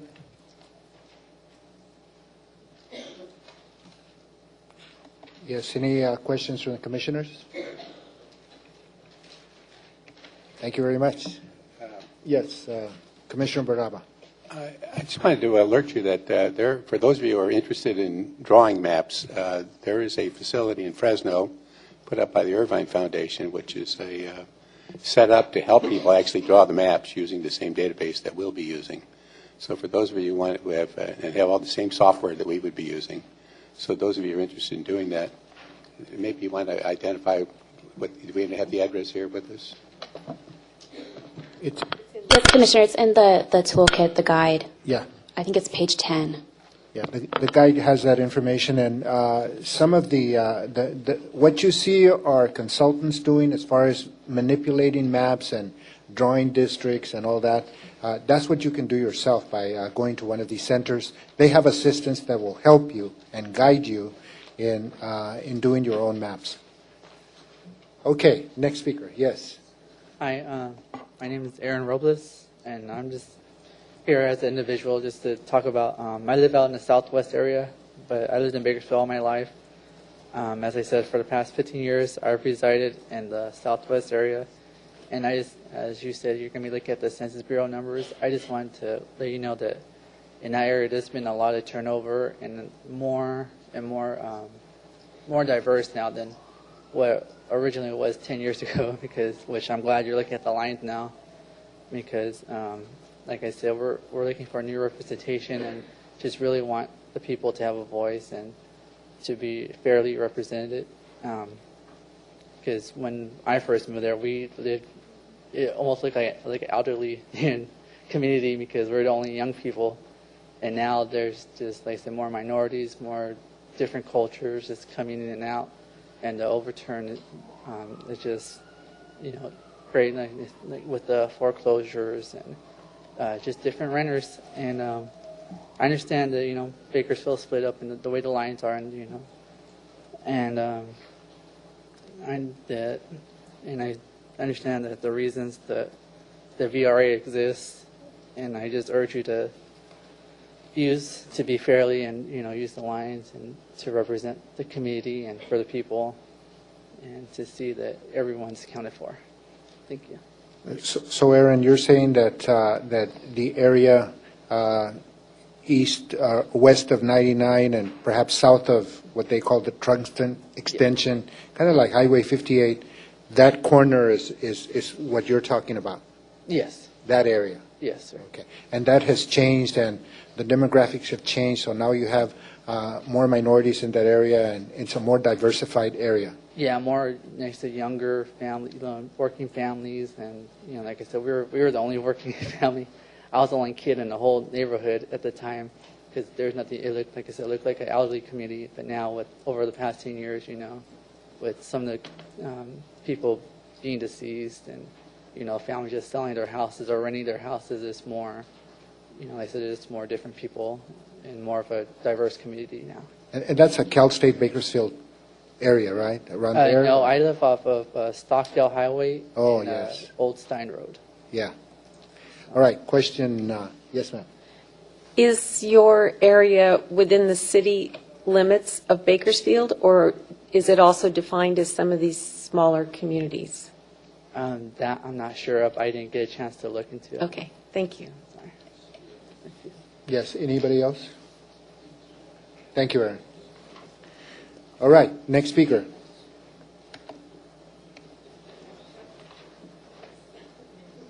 Could you give me your number, please? Is it 17? Sorry.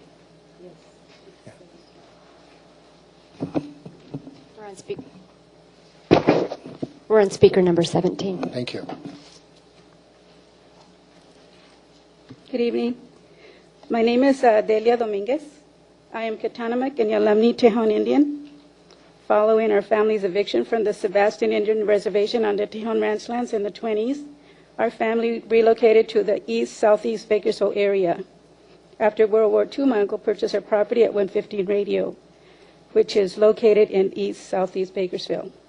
Since that time and to the present day, east-southeast Bakersfield continues to be an area primarily occupied by low-income individuals in occupations of agriculture, occupations of manual labor, and low-skilled occupations. It is also the area that has become the destination for organizations concerned with the homeless population and providing them with services. Low-income and unskilled individuals are often unemployed or are only eligible for the least-paying jobs and jobs with no career ladder, causing an inability to meet the minimum needs to sustain an individual or family. Low incomes and unemployment, unfortunately, also causes some individuals and families to turn to crime and become involved in the illegal drug trade, making our neighborhoods unsafe for individuals and families. Many of our neighborhoods have no sidewalks and are comprised of residential and light manufacturing or medium manufacturing known as mixed-use zoning. Mixed-use zoning causes families with children to become exposed to excessive diesel fumes from diesel semi-trucks, chemical exposures from auto repair shops and auto shops, exposure to loud noises, and it causes neighborhoods to have excessive vacant lots, reducing the value of our properties and causing our neighborhoods to become unsafe. Our neighborhoods have a great need for more parks for families to have recreation. Our county has been the recipient of being #1 in teen pregnancy, #1 in methamphetamine use, #1 or near #1 of high school dropout rates, and compared to and referred to as the Appalachia of the West. At the same time, our county is known as having produced great financial wealth from our agricultural products and oil reserves. We hope that with redistricting, a more fair spread of the great wealth that was produced by our families and having provided the low-skilled and agricultural work that was necessary to have accomplished this wealth. A map showing the area of like concerns is as follows. The boundary from the west, from Highway 99. The boundary from the north, the Kern River, Columbus, and Highway 178 to Comanche Road. Comanche Road and Highway 58 to the Tehachapi Mountains. Boundary from the south to the Tehachapi Mountains, to Highway 99. Boundary from the east to the Tehachapi Mountains. A note, I also acknowledge that there are some pockets of more well-to-do residents that would be involved in the present industry, the petroleum industry, the education field, and other positions of higher income. They are, however, in this area in the minority. Yes, could you, for clarity for the commission and the audience, Yes. We have the map up there. Could you go through that one more time? Okay. On the west side would be Highway 99. On the north side would be from the Kern River, which you see the waterway there, and Columbus, Highway 178, to Comanche Road. And Comanche Road runs just above Arvin. So if you would draw a straight line from Arvin up to 178, that's where Comanche starts. And then Comanche and Highway 58 to the east, which would be Tehachapi Mountains. And on the south, it would be encompass all the southern part. Did you see there would include Lamont, Weed Patch, and Arvin. So 223, Highway 223? At the Further bottom. south. Yeah. Well, Arvin is the last city. Yeah. Okay. But there are farms in that area, all through there, around Arvin, that have families that live on the farms, that work the farms. Okay, thank you. Okay, thank you. We're going to take, right now, we are at 7:45. We've been going since 6 o'clock. So we're going to take one more speaker, then we're going to take a 10-minute break, and then we'll resume afterwards.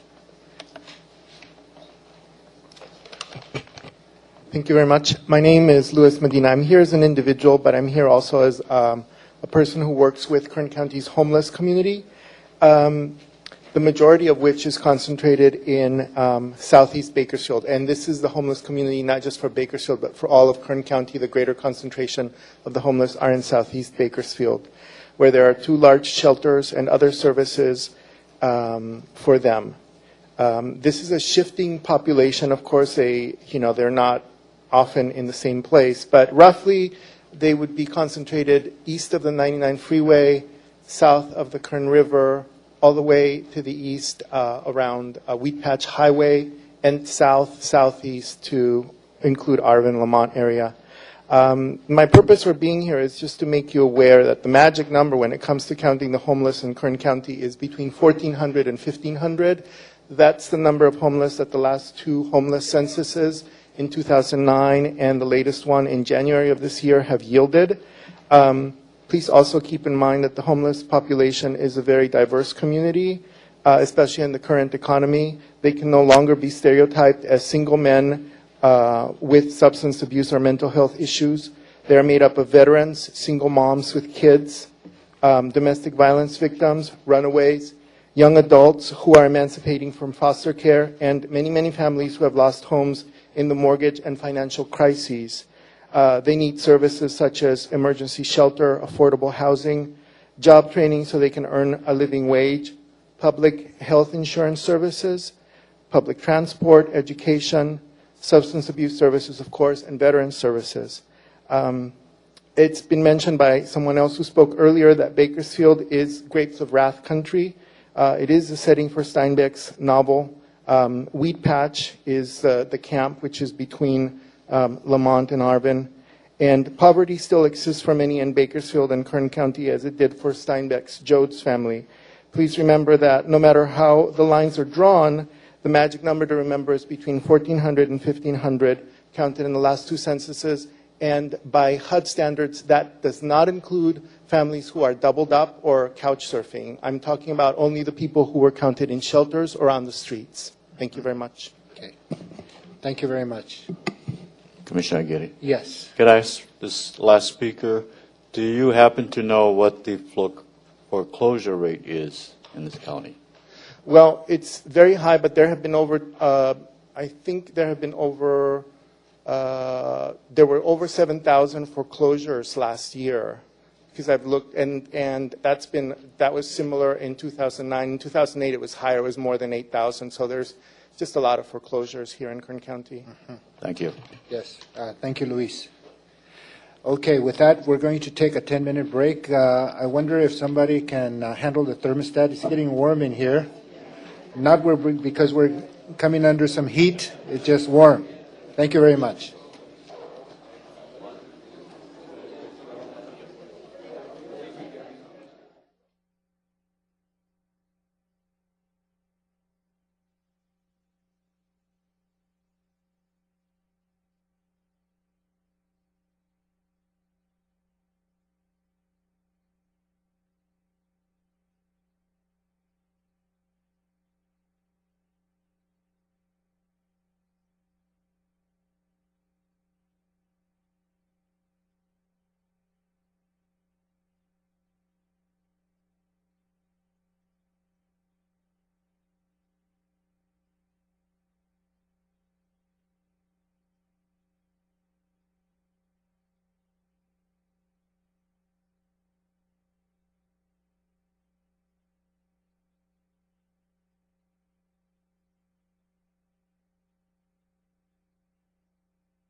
So if we could take our seats, we will move forward in about 30 seconds.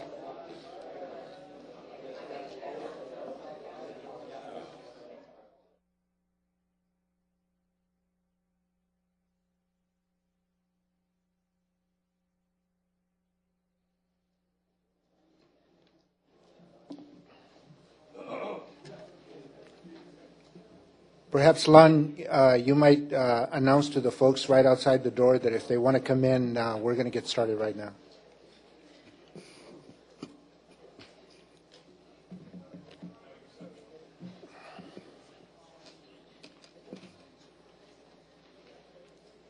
And Commissioner Geary, maybe I could take a moment before we start again. Yes, ma'am. It was brought to my attention that just because I want to make sure it's accurate for the record that Congressional District 18 does not run all the way down here.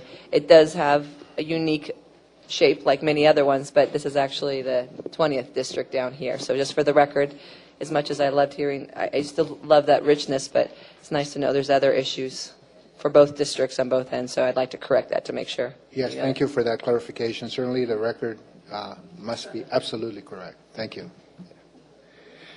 Okay, I think we're ready to begin.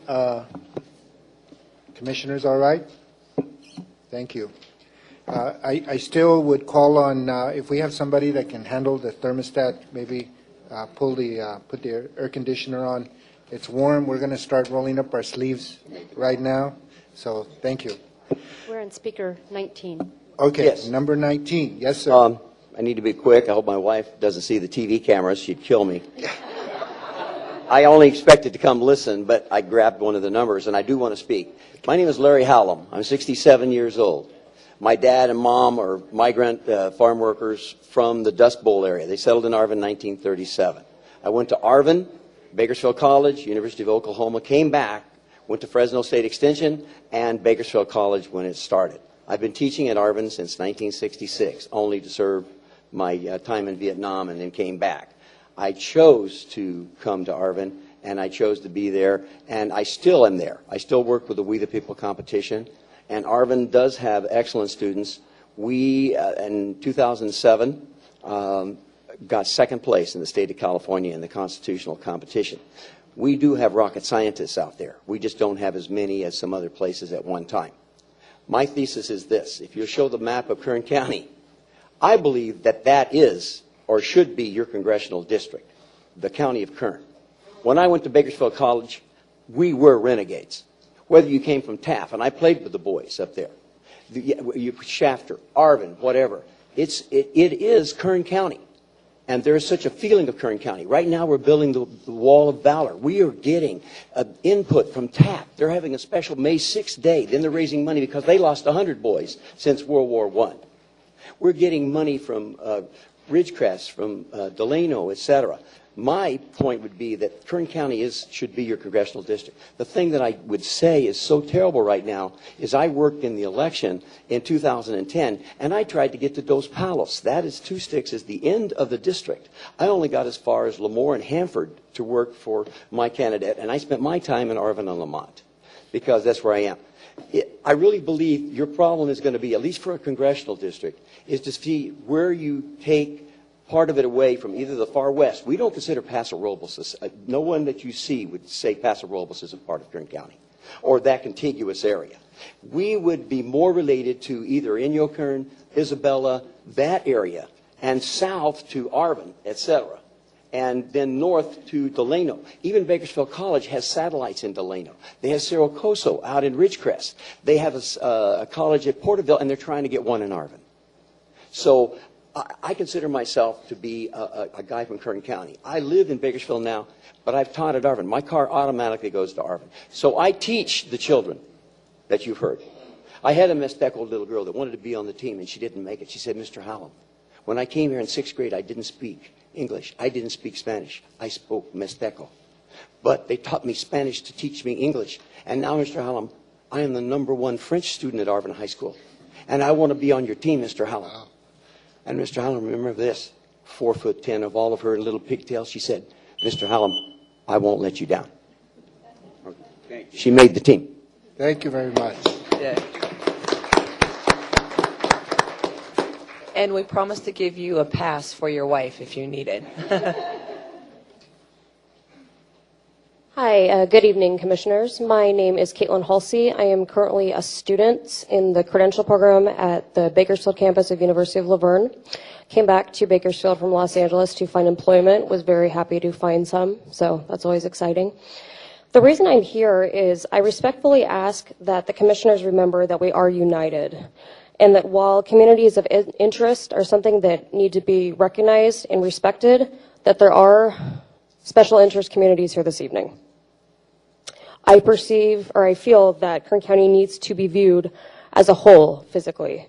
And I'd like to add that I am a young woman living in the Southwest, and I do feel that my representation is fair and effective. Thank you very much for your time.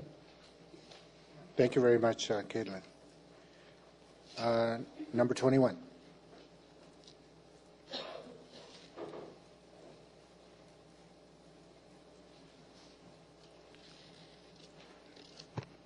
Buenas noches. Buenas. Good evening. And thank you for being here and inviting us before you. My name is Lupe Martinez. I live in Delano. And I'm here as an individual, but also for Center on Race, Poverty, and the Environment. and our office is in Delano, and our main office is in San Francisco. And we work in both counties, in Kern and also in Tulare. And I want to talk about Delano first and then talk about the other counties. In Delano has grown tremendously. It's at about 53,000 now. When I arrived in Delano, which I was the son of migrant parents, and stayed in Delano, it was really small. We've seen it grow. And we have seen a lot of changes. There are a lot of things that have changed within the community, especially within the demographics and the folks who now live there, where you have the majority either Hispanic or Latinos or Mexico-Americanos, and also Filipinos, who makes up about 16% of the population out in Delano, which is a pretty good size. However, in all fairness, as I said, there has been a lot of changes and good changes. There still needs a lot of adjustments to where the lines are drawn. Some of us feel that it's fair. Some of us feel that we're not there yet. That those lines are still not drawn correctly.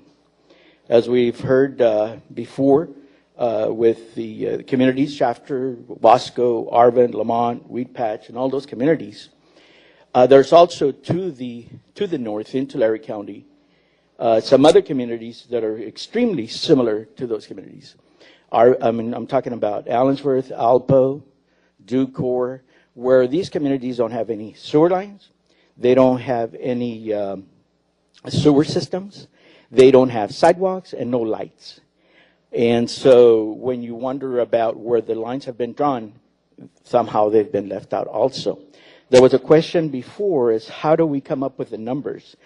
And I know that we're not supposed to either break up within the counties, but in order for there to be fairness, that might be something that you might have to consider. There's more, but I'm going to leave it at that. With 7 seconds, 6, 5, 4, 3, 2. Thank you. Let me, Mr. Lupe, let me ask you a question. I was born in Texas. All right. Oh. El Paso. Brownsville. San Benito. Okay. So you say that you might have to draw some lines to divide up the county. So if you had your choice of where that line could be, understanding that, we might have to make some hard choices, even though the criteria is to keep counties and cities as intact as possible, where would be the best line in your opinion? Looking into the south from Marvin, let me put it this way. I think within the communities that I just mentioned and within Tulare, they're pretty much either farm workers who work either in grapes, citrus, and if you're within the Wasco area, it's roses. So it's all pretty much in that area that these are the communities who are lacking the fairness of the representation. And so I would look at those corridors of where those communities, and they're not hard to to target and to find out which ones those are, because they're very easily, you can find them very easily. But I would probably around those corridors of where those communities for ages and ages have not been represented the way they should be. Perhaps you could submit a map with where you outline those corridors to us and send them to us. I will. That would be great, Lupe. Thank you so much. Gracias. Mm-hmm. Yes, thank Gracias. you very much. Yes, some questions over here to my right. Ms. Blanco and then Mr. Parvenu. No? Ms. Blanco. So we started off the hearing about the growth. What was the number? 28% growth, or for Bakersfield? 41 for the city. Okay. So I'd like to hear somebody tell me where the growth has taken place, what in which of these areas, or where, maybe, Okay, can you show us on the yeah, map? Yes. Yeah. Could we ask the gentleman to, usted, señor, ¿cómo se llama usted? Yes, you. Yeah. Commissioner Gear, I think our technical team may have a request about Okay. this. Yes. We'd like all testimony to be into the microphone, please. Yes. So the question from the commissioner was, is there somebody that can tell us where the growth has developed? Yes, sir. Thank you for volunteering. You get 2 shots at input. Sure, thank you. Thank you. My name's Udo Walkentuk. The majority of the growth's been on the west side of the 99, so the northwest and the southwest. That's where all the new real estate developments happened. So up to like where, like Olive is, and over to like Allen Road and down to like Panama. Mm-hmm. So that's all this side of the 99 freeway. And what is do you have a sense of where that population works, or, I mean? Well, the majority of employers are the county, oil and ag. You have the prison industry. There's a lot of long-distance commuters that come from LA because of the low cost of living.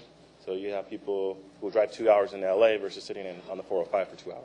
Mm-hmm. So you have a real mix of employers. Among the new residents? Yeah, among the new residents. I'm one of the new residents. Okay. All right, thank you. All right. To the left. Do we to have, the left.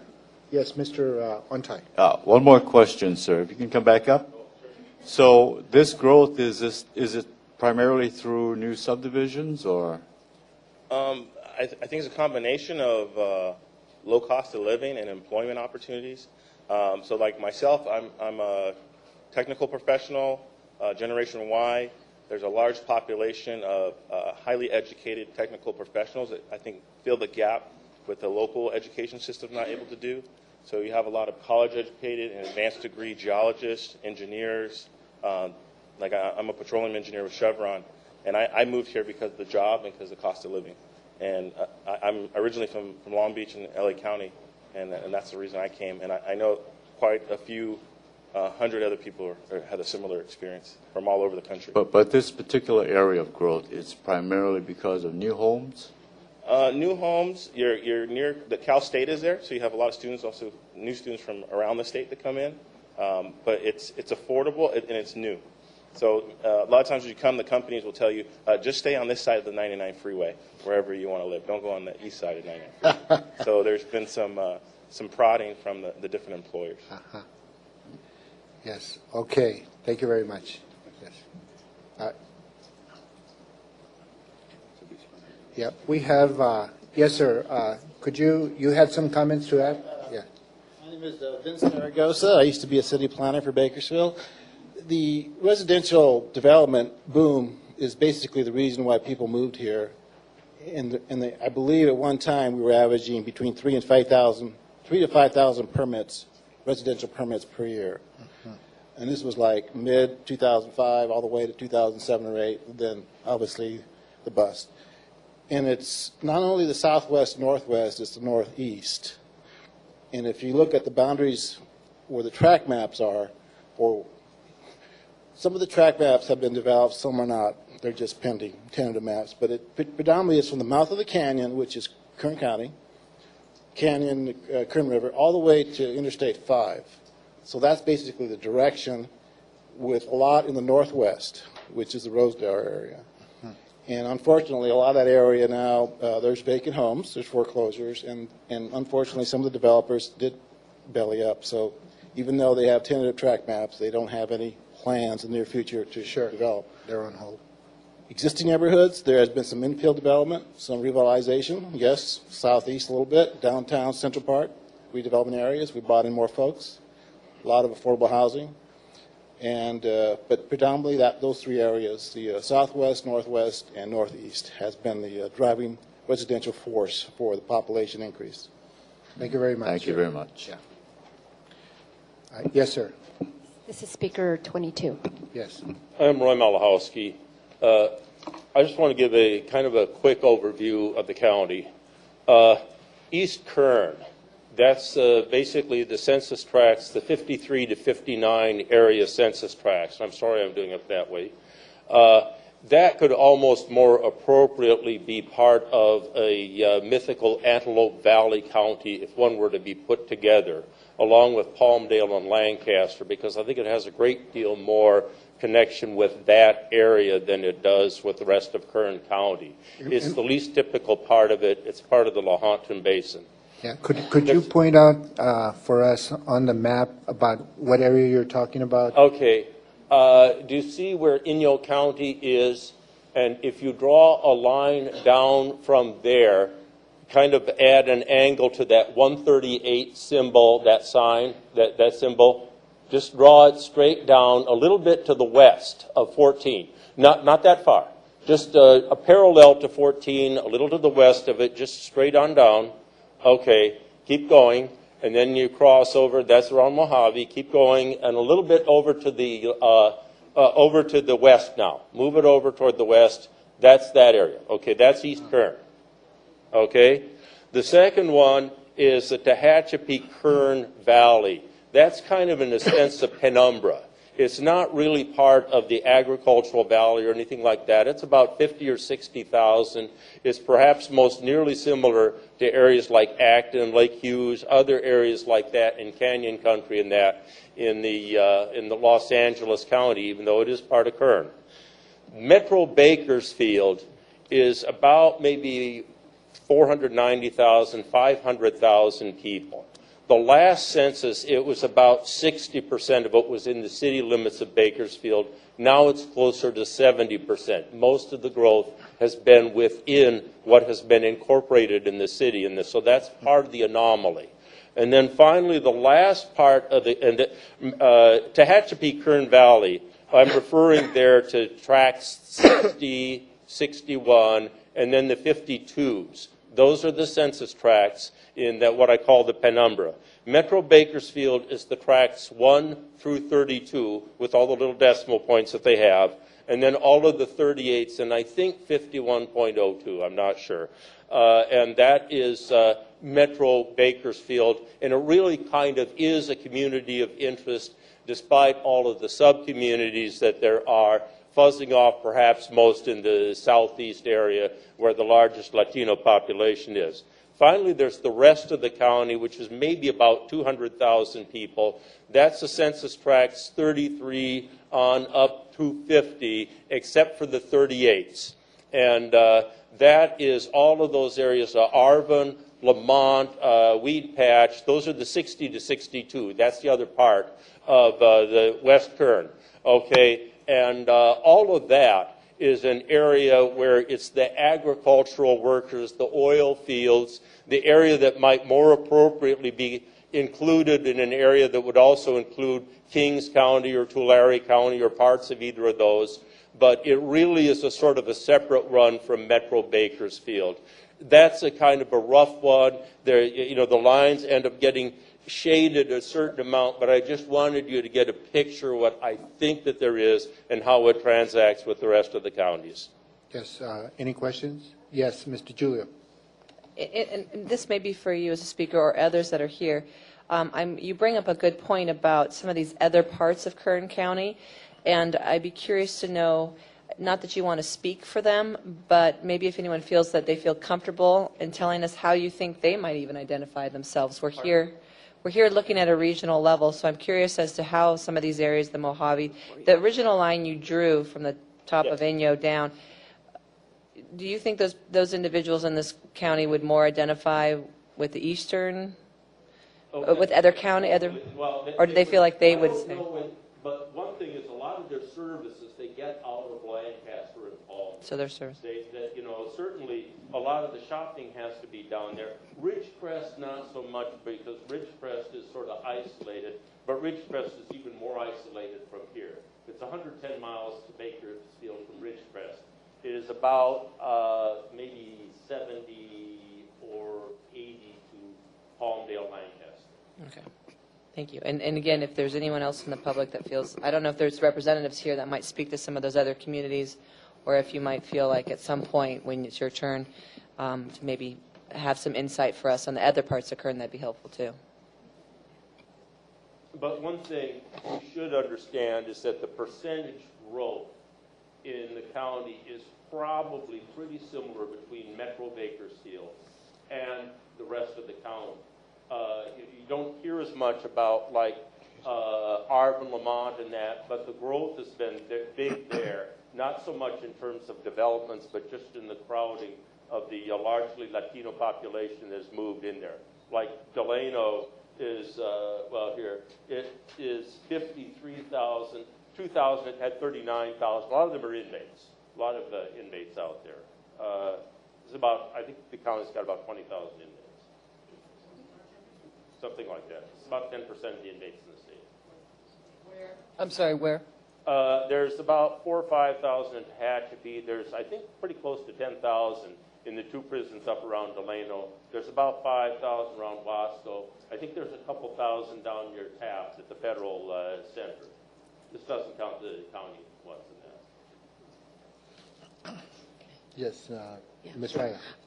I was going to ask whether it would be possible for you to submit a map of some kind to the commission indicating this. I was trying to follow it, but it went by pretty quickly. No, I understand.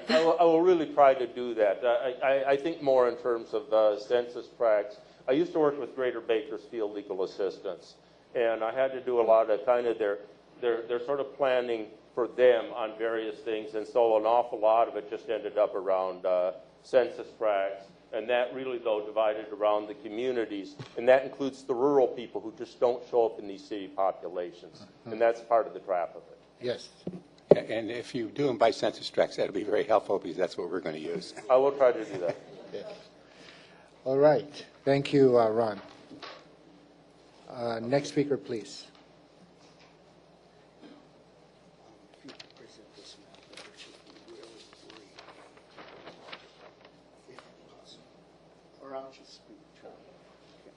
Here's another map you can put on. I'll just make this really brief. Good evening, by the way. My name is Raul Cabral, and I'm a new resident here in Bakersfield as well. I live in the north central section of Bakersfield, which encompasses the Westchester area, as well as sections of it would be like central but east Bakersfield.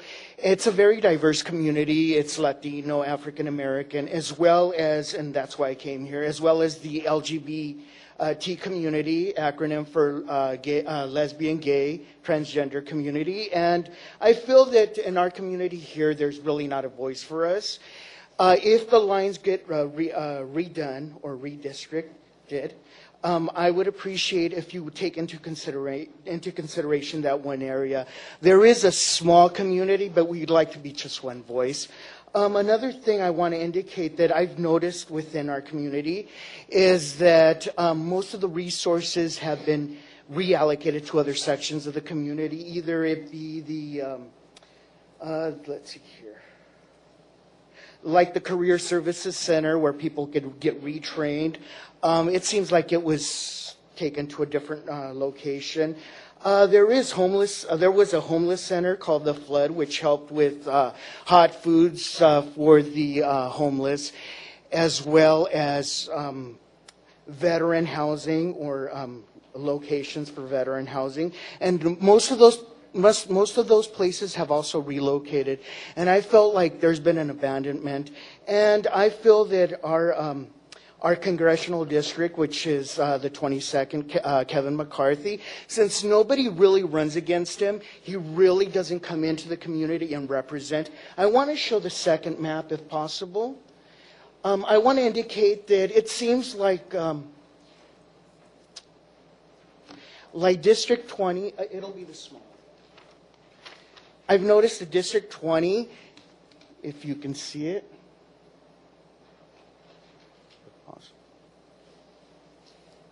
District 20, it's, I think, the other way. Oh, it is right. District 20 is pretty much, yeah, it's upside down, yeah. There you go.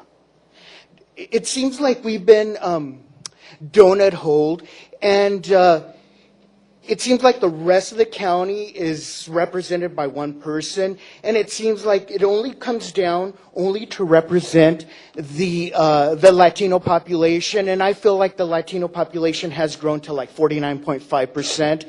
We represent a large part of the city, and if you take into account the African American population, I think that now we become the majority, and there has been literally no outreach at this point.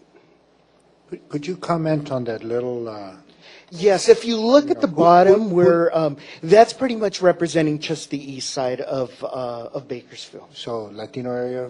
Just the Latino area, but we have expanded within the community, and I feel there has not been any representation. Okay, yeah. All right. Thank you. Any other questions? Thank you for. So where is the expansion all in the traditional community or in this new growth community? Actually, it has been in the southwest, as was indicated earlier. There's also rural communities that really have no representation. They're predominantly Latino as well. And even within the center of the city, as I indicated, as the city has expanded, there has now been new growth as well. And unfortunately, there's really no voice whatsoever. Thank you very much. Could I have your name again? Oh, my name is Raul Cabral. Oh, yes. Mr. Cabral, thank you. Thank you for submitting those maps. Thank you. I swear I have number 24 around here somewhere. Take my word for it. Yes, we will. Good evening, Commission. My name is Matthew Brayman, and I'm representing myself here this evening. If I could ask quickly for the technical assistance to please pull up the maps of the 18th, 32nd, and 22nd congressional districts. Which one do you want to start with? All three. Yeah, okay. The map that was shown earlier that caused gasp by everybody on this side of the room. Okay, let's give the, you got it? Okay. All three, if you could. Yeah, I know. What I'm going to address is the fact that in, I believe it was 1991, these were redistricted in this fashion. 2001, they were asked by the politicians to be redistricted, and they stayed, and they were gerrymandered even further. We as a community have this divisiveness because of this issue, okay? The congressional districts, assembly districts, and state senate districts are drawn in a way, one, to elect a certain political party. Both districts are. If you were to bring them together, that representation would be, representation would acclimate to the population it represents. Could you define divisiveness and the way that you're using it? The majority of testimony tonight has been from people who live in the 20th Congressional District. Okay? It is said that we are underdeveloped, we are, left out, we don't have a voice. These are people who are represented by Congressman Jim Costa, Assemblyman David Valadeo, and State Senator Michael Rubio. Now, based on just those three names alone, I think the voice is there. I think the representation is there. Now, if you were to bring the community together, the voice would be heard on a much grander scale. The county of Kern as a whole, and I've been in Kern County since 1989. I grew up in Tehachapi. Okay? I went to high school there. I went to college in East Kern. I worked at Edwards Air Force Base. I have friends in Mojave, Ridgecrest. Okay? We don't consider ourselves desert people or mountain people. We're from Kern County. We go anywhere in the state. Where are you from? Kern County. I'm from Ridgecrest. Where's it by? Bakersfield. You know where Bakersfield is? Yes. Okay, so we know where you're at. I think as a commission, one, let's take into account that the majority of people decided that Prop 11 was the way to go. We created this district. This is government by the people, for the people, and of the people. You represent the people of California. I want you to help us represent the county of Kern in a solid fashion. Okay. Thank you. Any questions? Thank you, Matthew. Thank you. Yes. Yeah, we're going to call for comments after the speaker. So, all right. 25. There's no speaker 25, I believe. Okay. So we're on 26.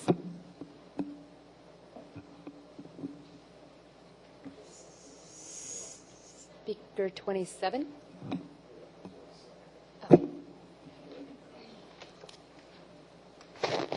Good evening, everyone. My name is Marvin Dean. I just got back from Sacramento. I was testifying up there at the Capitol on some bills that State Senator Kern Price is pushing.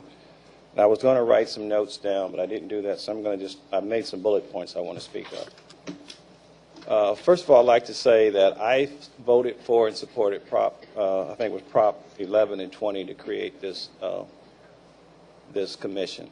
I think it's very needed.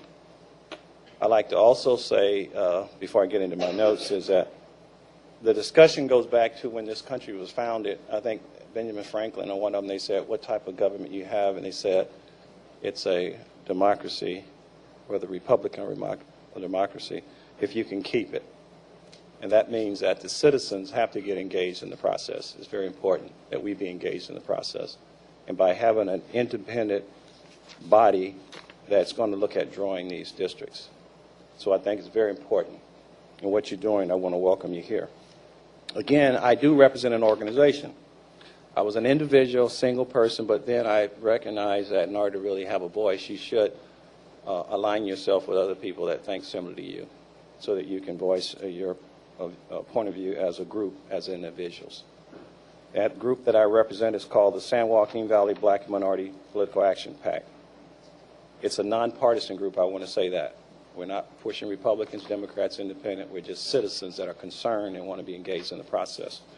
We primarily represent people of color, low-income communities, and small business interests. And we're looking very heavily at this high-speed rail to make sure that we're going to be included in that as well. I would say that guiding points you ought to look at is one is using the census tract data and try to group people, income, ethnicity, same interests. Try to group those when you have to look at how you're going to expand your boundaries. That ought to be a guiding point. The second one it ought to be is to try to get it as square a box as you can with all this gerrymandering all over the place. Keep those communities together. And you have already on this handout, you say it all right there. If you follow what you say your mission is, I think you'll get it. And I'm looking at this piece of paper. It says, how will the commission decide where to draw its boundary? I'm going to hit on number 2, use a Voting Rights Act to try to, because with this term limits, it's going to open up a lot of new opportunity for elected office. We need to see more people of color. Why is that? That's important for democracy to have everybody represented. It only strengthens us. So we need to have more people of color included, which we haven't. If I just might, 2 seconds. Okay. The second one there is number 3, is draw the boundaries constituency together. Number 4 is keep the neighborhoods together. And I say one way of looking at that is use your census tract data to look at the income and the ethnicity. That will give you a good start how to box this thing together so you keep people of the same common interest together so they can vote. And I would just say in closing, the goal ought to be build more moderate voting district. So you're not hard partisan on the right, hard partisan on the left, but allow people of good conscience to come together and find common ground to agree on and get somebody to represent all of their interests. If we build that as a strive, I think we'll hit what we're looking for. And thank you again for coming. Thank you, Mr. Marvin. All right. Hello. My name is Bonnie Thompson. Can you hear me? I wanted to respond a little bit to some of the testimony earlier. I am a resident of Wasco. You'll probably notice I'm not Hispanic. Lived in Wasco for 2 years. Before that time, I lived in Arvin for 7 years. I shopped in Lamont. I drove through Weed Patch most days, but I lived in Bakersfield. All of those places have in common they are part of the county of Kern. Living in Wasco, I shop in Wasco, sometimes in Shafter. I work in Bakersfield, all again part of the county of Kern. In Lamont, when we shopped there, the business owners there are not all Hispanic. The couple that owns the donut shop are Korean. One of the grocery stores are owned by individual from the Middle East.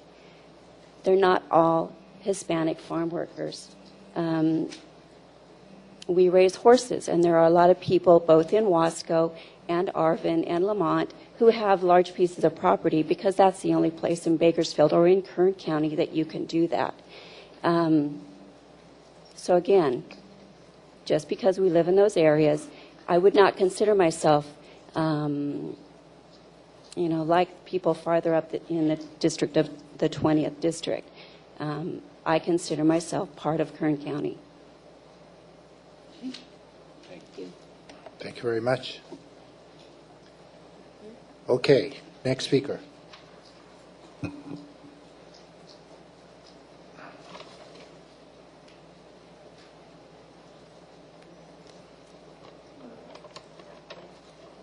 Buenas noches. Buenas noches.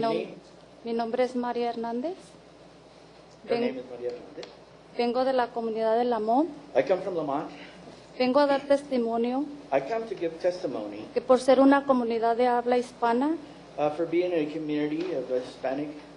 hay mucha política implementada There's- en nuestra comunidad, There's a lot of implemented politics in our community. en las escuelas y los in our distritos, schools and districts, donde se pueden poner personas no calificadas en estas posiciones.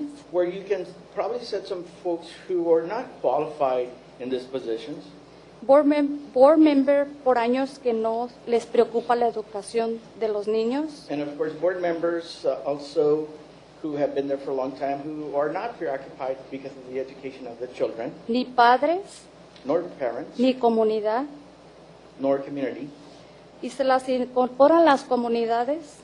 And the communities incorporated Sería como darles más a comer a estos tiburones. would be like giving these sharks more food. Porque si esta gente no está haciendo bien su trabajo, Because if these folks are not doing right their work, el problema no es la división, sino la representación.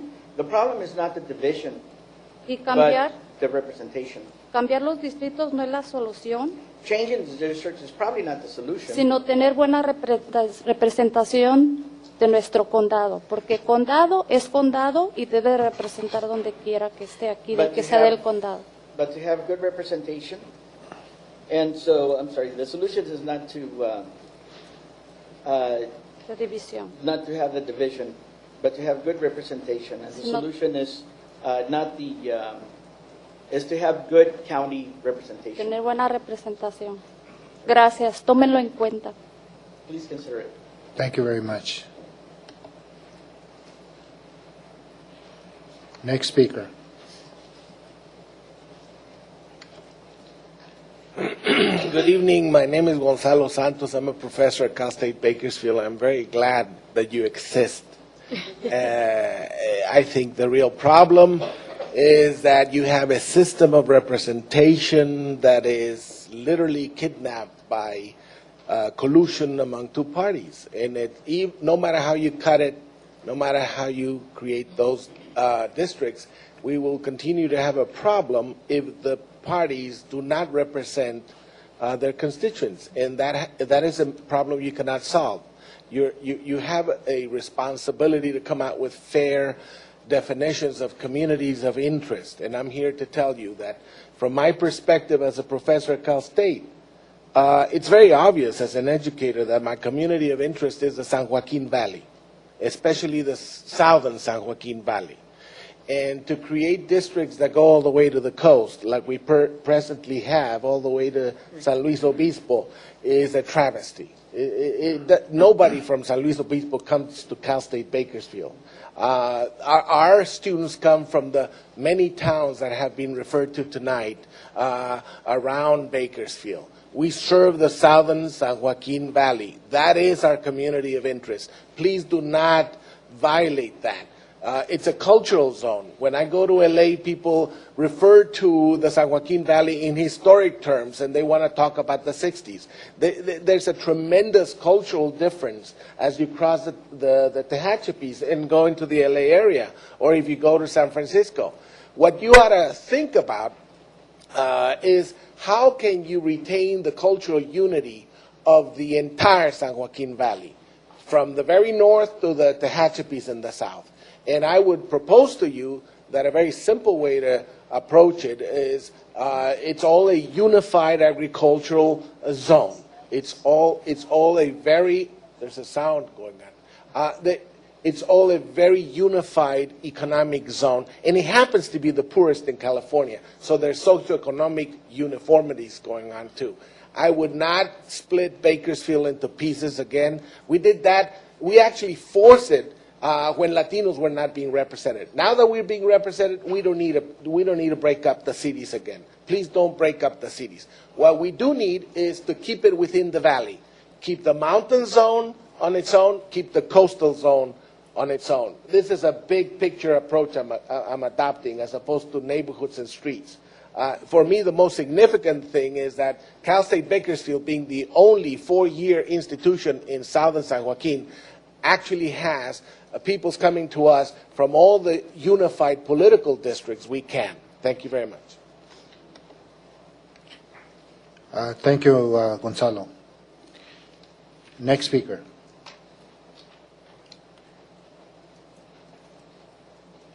I want to thank you for your time here today. And basically, I have one thing I've learned from my job. I'm a planner for Kern County, is that rivers act as natural, political, economic, and geographic barriers.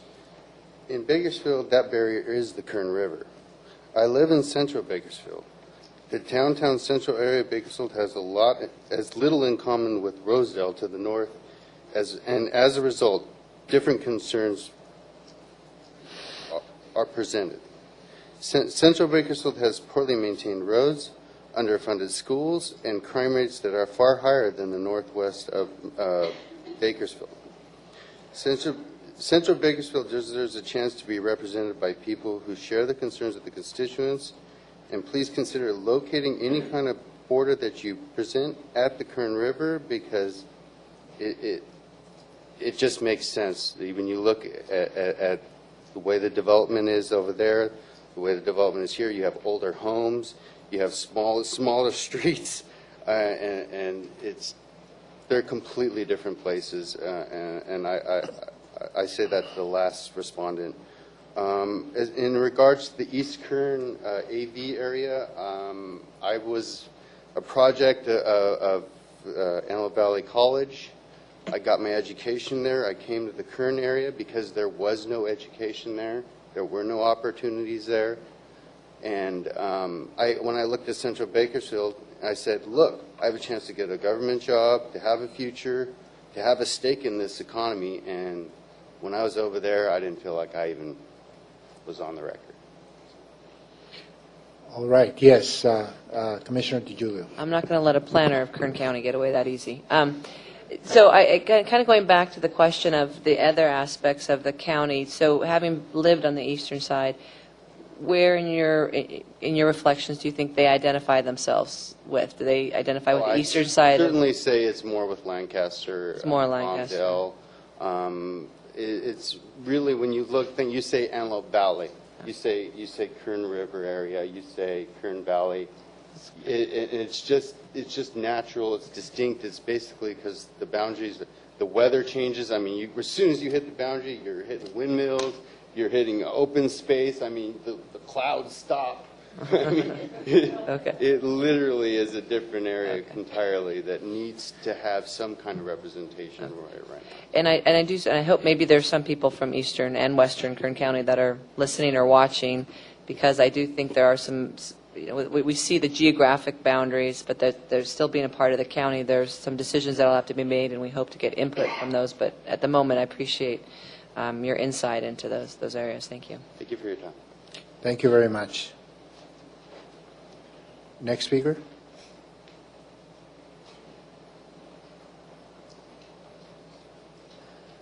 Good evening, Commission. Thank you for coming. It's great to have a commission that looks like California and represents our state diversity. My name is Uduak Untuk. I'm a resident of Bakersfield. As we said earlier, Bakersfield had a 41% growth rate with the 2010 census data, about 100,000 people, and I'm one of those 100,000 people. I came to Bakersfield 6 years ago for work with Chevron as a petroleum engineer. I'm now a member of the University Park Homeowner Association, and I'm also a parent of an 11-year-old daughter. Here, I would say I'm representing myself. I'm also a member of the Generation Y young technical young professional group here in the city, and we make up. We're a majority of people of color, but we're also mixed with international people. In my business unit, we have over 30 different countries represented, from people around the world that we work with and speak over 5 different languages. And most of us are college educated with advanced degrees. My undergrad degrees in chemical engineering and my master's in petroleum engineering. And we have young children. So, in my neighborhood specifically, the University Park is a gated community. It's also a California certified green home development, so all the houses are green built before the codes came out.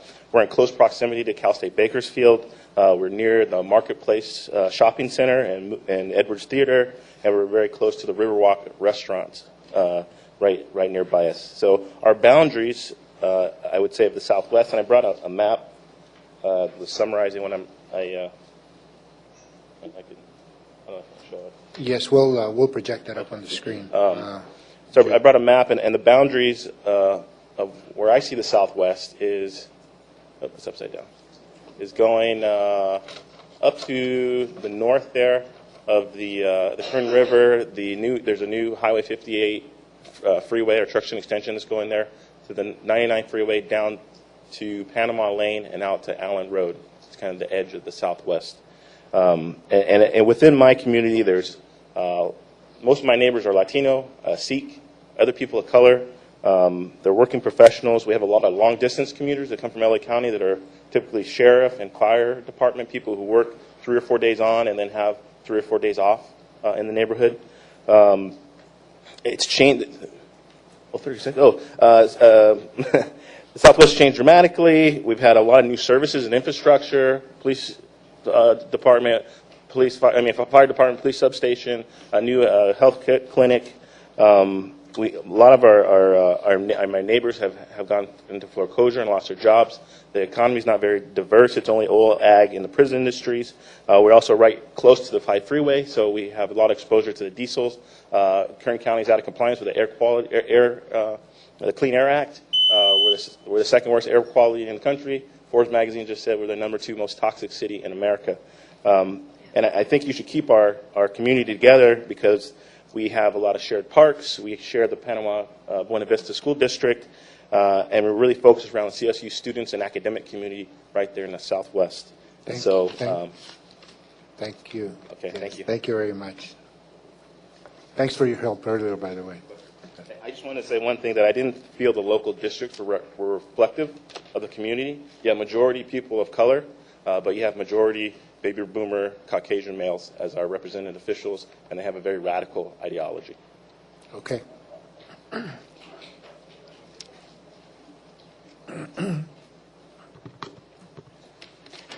Good evening, Commissioners. My name is Jesus Garcia. Thank you for coming to Bakersfield. I think by you being here, it really represents Bakersfield as the important city that it is.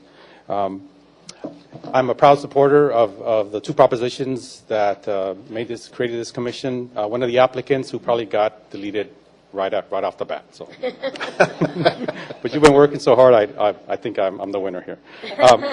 The goal of the commission, as I understand it, is there are competing interests. One is to create districts that are representative of the community. The other is, as I understand it, to create districts that are basically a square box. Those are 2 competing interests that, unfortunately, in the case of Kern County and Bakersfield, are not doable. We have a divide, and that divide, as you've heard, is 99. It includes communities of Arvin, Lamont, Wheat Patch, East Bakersfield, but also it goes up to Shafter, Wasco, Delano, McFarland, and then up into Tulare counties. Those are communities that are cohesive, and for better or for worse, they are communities that represent each other. To create one district entirely out of Kern County would basically do a disservice to those communities. At this point, the congressional member that represents half of Kern County really does not have the best interest in all his policies of the rest of the community. I think that's pretty clear. One of the speakers mentioned earlier, do we have enough of a population to create districts? Well, actually, we have more than enough population. We could probably create 2 or 3 districts and have room to spare. Kern County is one of the fastest growing counties in the state, all up and down the San Joaquin Valley. So I think the divider here would be keep the districts out of the mountains, keep the districts on both sides, keep them within the valley, begin at Kern County and work its way up. There's more than enough of opportunity to create districts, and I'm an urban planner as well, too. So thank you very much for your time. Yes, thank you. Any questions? Thank you very much, Jesus. 34.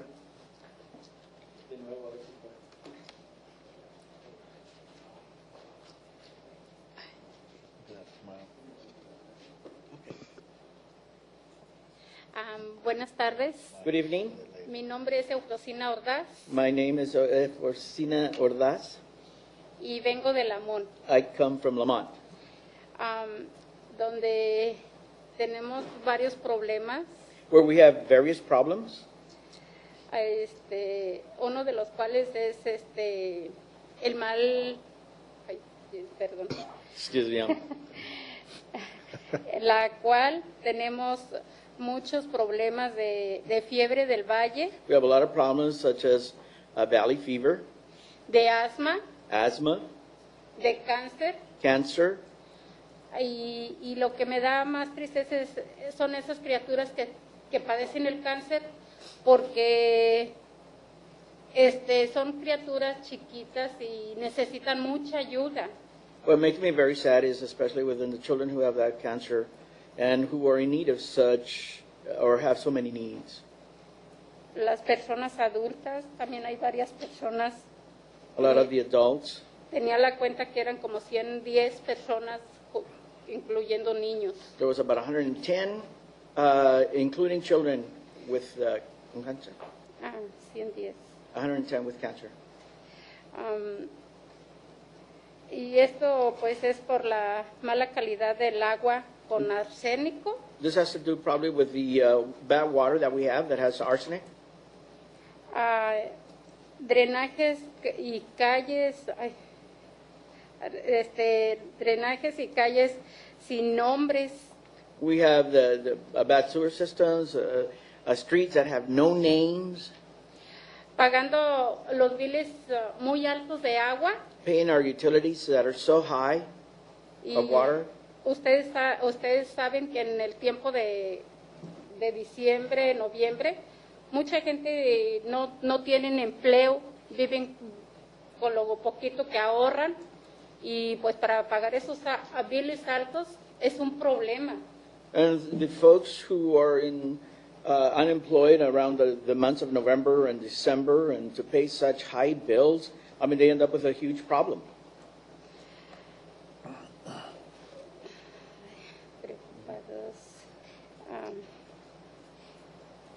Y también por la basura que nos han traído de Los Ángeles, And also with all of the waste that they've been bringing from LA, por no tener la maquinaria para tratar nuestras propias aguas negras.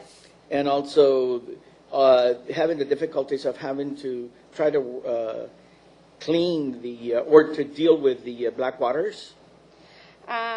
Cambiar los distritos no es la solución, To change the districts is probably not the solution, sino la solución es tener buena presentación en los maestros, but the solution would be to have fair and good representation, as in the teachers, buena alimentación para las criaturas que incluso apenas me di cuenta que les han estado dando leche echada a perder. to have good nutrition and also having good food. I just found out that the children have been given bad milk. Y yo pienso que estamos corriendo muy harto riesgo a que esas criaturas se nos enfermen. So I think we're running a huge risk of having those children get ill on us. Tenemos que tener en cuenta que las criaturas es el porvenir. We got to keep in mind that the children are our future. ¿Cuántos de ustedes no tienen hijos, nietos, que quisieran que el día de mañana no estuvieran sentados en el lugar que ustedes están? How many of you have children or grandkids who would like for them to be in your positions? Es todo, gracias. ¿Alguna pregunta? Thank you. Sí, tengo una pregunta. A ver. To the left. Acá, Yes, I do have señora. a question. Ok, gracias. No es la primera vez esa noche que alguien nos ha hablado sobre la fiebre del valle. Si nos puede explicar un poco de qué se trata y de dónde viene esa fiebre, por favor. I asked for some more information. It's not the first time that someone has talked about valley fever. I'm not familiar with valley fever, so wanted a bit more information of what it consists of, where it comes from. Bueno, yo pienso que la fiebre del valle viene por la contaminación del aire, I think a lot of it has to do with the contamination of the air. por el agua contaminada que a veces las criaturas no pueden, sus madres no pueden, alcanzan a comprar una botellita de agua A lot of the parents who are not able to buy a bottled water.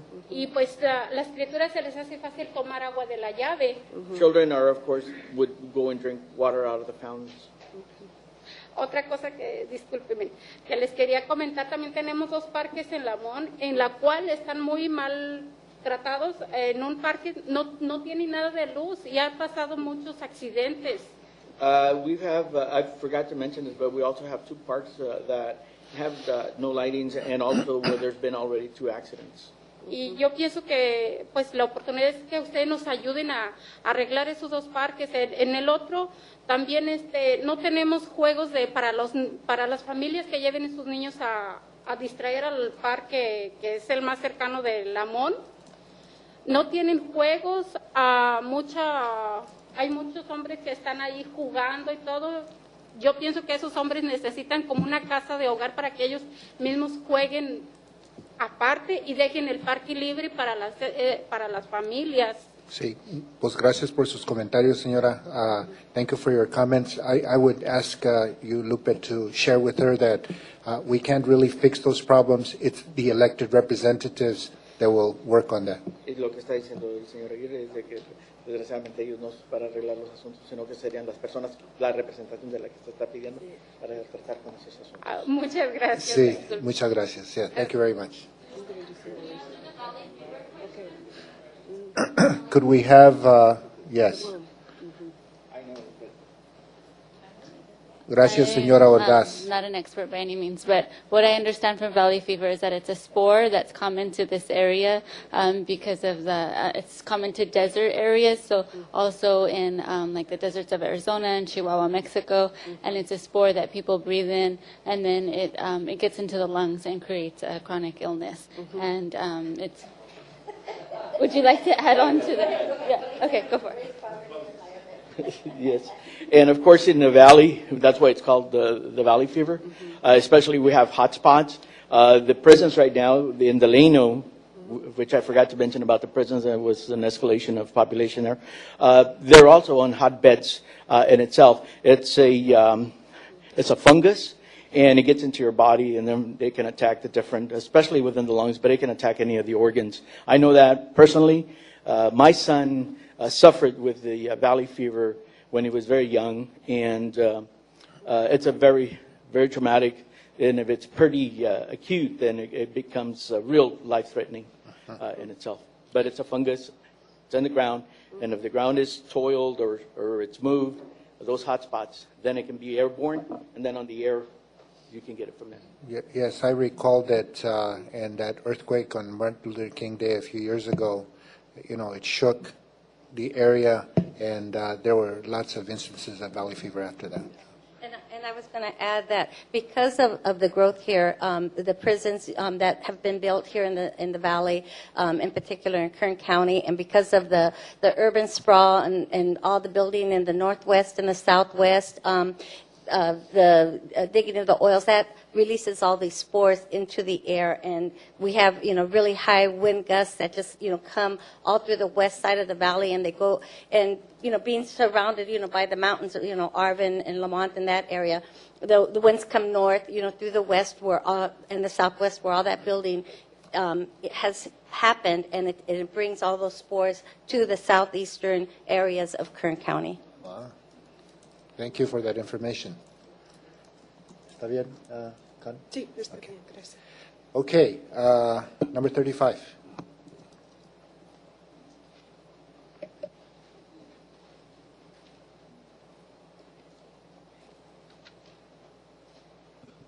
Good evening. I'm glad that you're all here. My name is Tracy Reynolds, and I work for Assemblywoman Shannon Grove, the 32nd Assembly District. What I want to give to you is some information. Pauline Larwood is the local expert in valley fever. If you would like to get a hold of her, her email is PLARWOOD@bak.rr.com. They just had a conference here at Hodell's, so she'll be more than happy to educate you on valley fever. Okay, what I want to say is that we completely support Prop 11. We believe in geographic integrity. We believe that the voters knew what they were doing when they passed Prop 11. We ask that you keep our city, our county, neighborhoods, and communities of interest together. We do represent Ridgecrest area, and we do represent Ridgecrest area very well. We want to keep our county together. We believe in it, and we ask that you do that. Thank you. Thank you, Ms. Reynolds. Okay, 36. Good evening, Commission. My name is Isaac Pichardo. I'm from Arvin, California, and I work in Bakersfield. I'll be brief since it's pretty late at night. Proposition 11 and Proposition 20, let the people of California spoke. So let's listen to them. Let's keep Kern County together. Thank you. Thank you very much. 37. Yeah? All right. Okay. It is 6 minutes after 9 o'clock. Is there, I think we have time for a few more comments, so if there are any other speakers who did not take a number, new speakers that would like to speak, you can come up at this time. Seeing none, if there are any speakers, yes, Mr. Julio.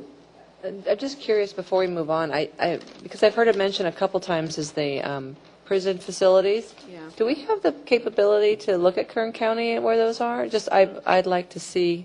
I was surprised at the number. 10%. That would show up in those census tract maps as well. And is there anybody in the audience that can speak to that question? I think that there's some information. Yes, Ms. Reynolds, would you like to talk about that? Then maybe Lupe, you can also help us.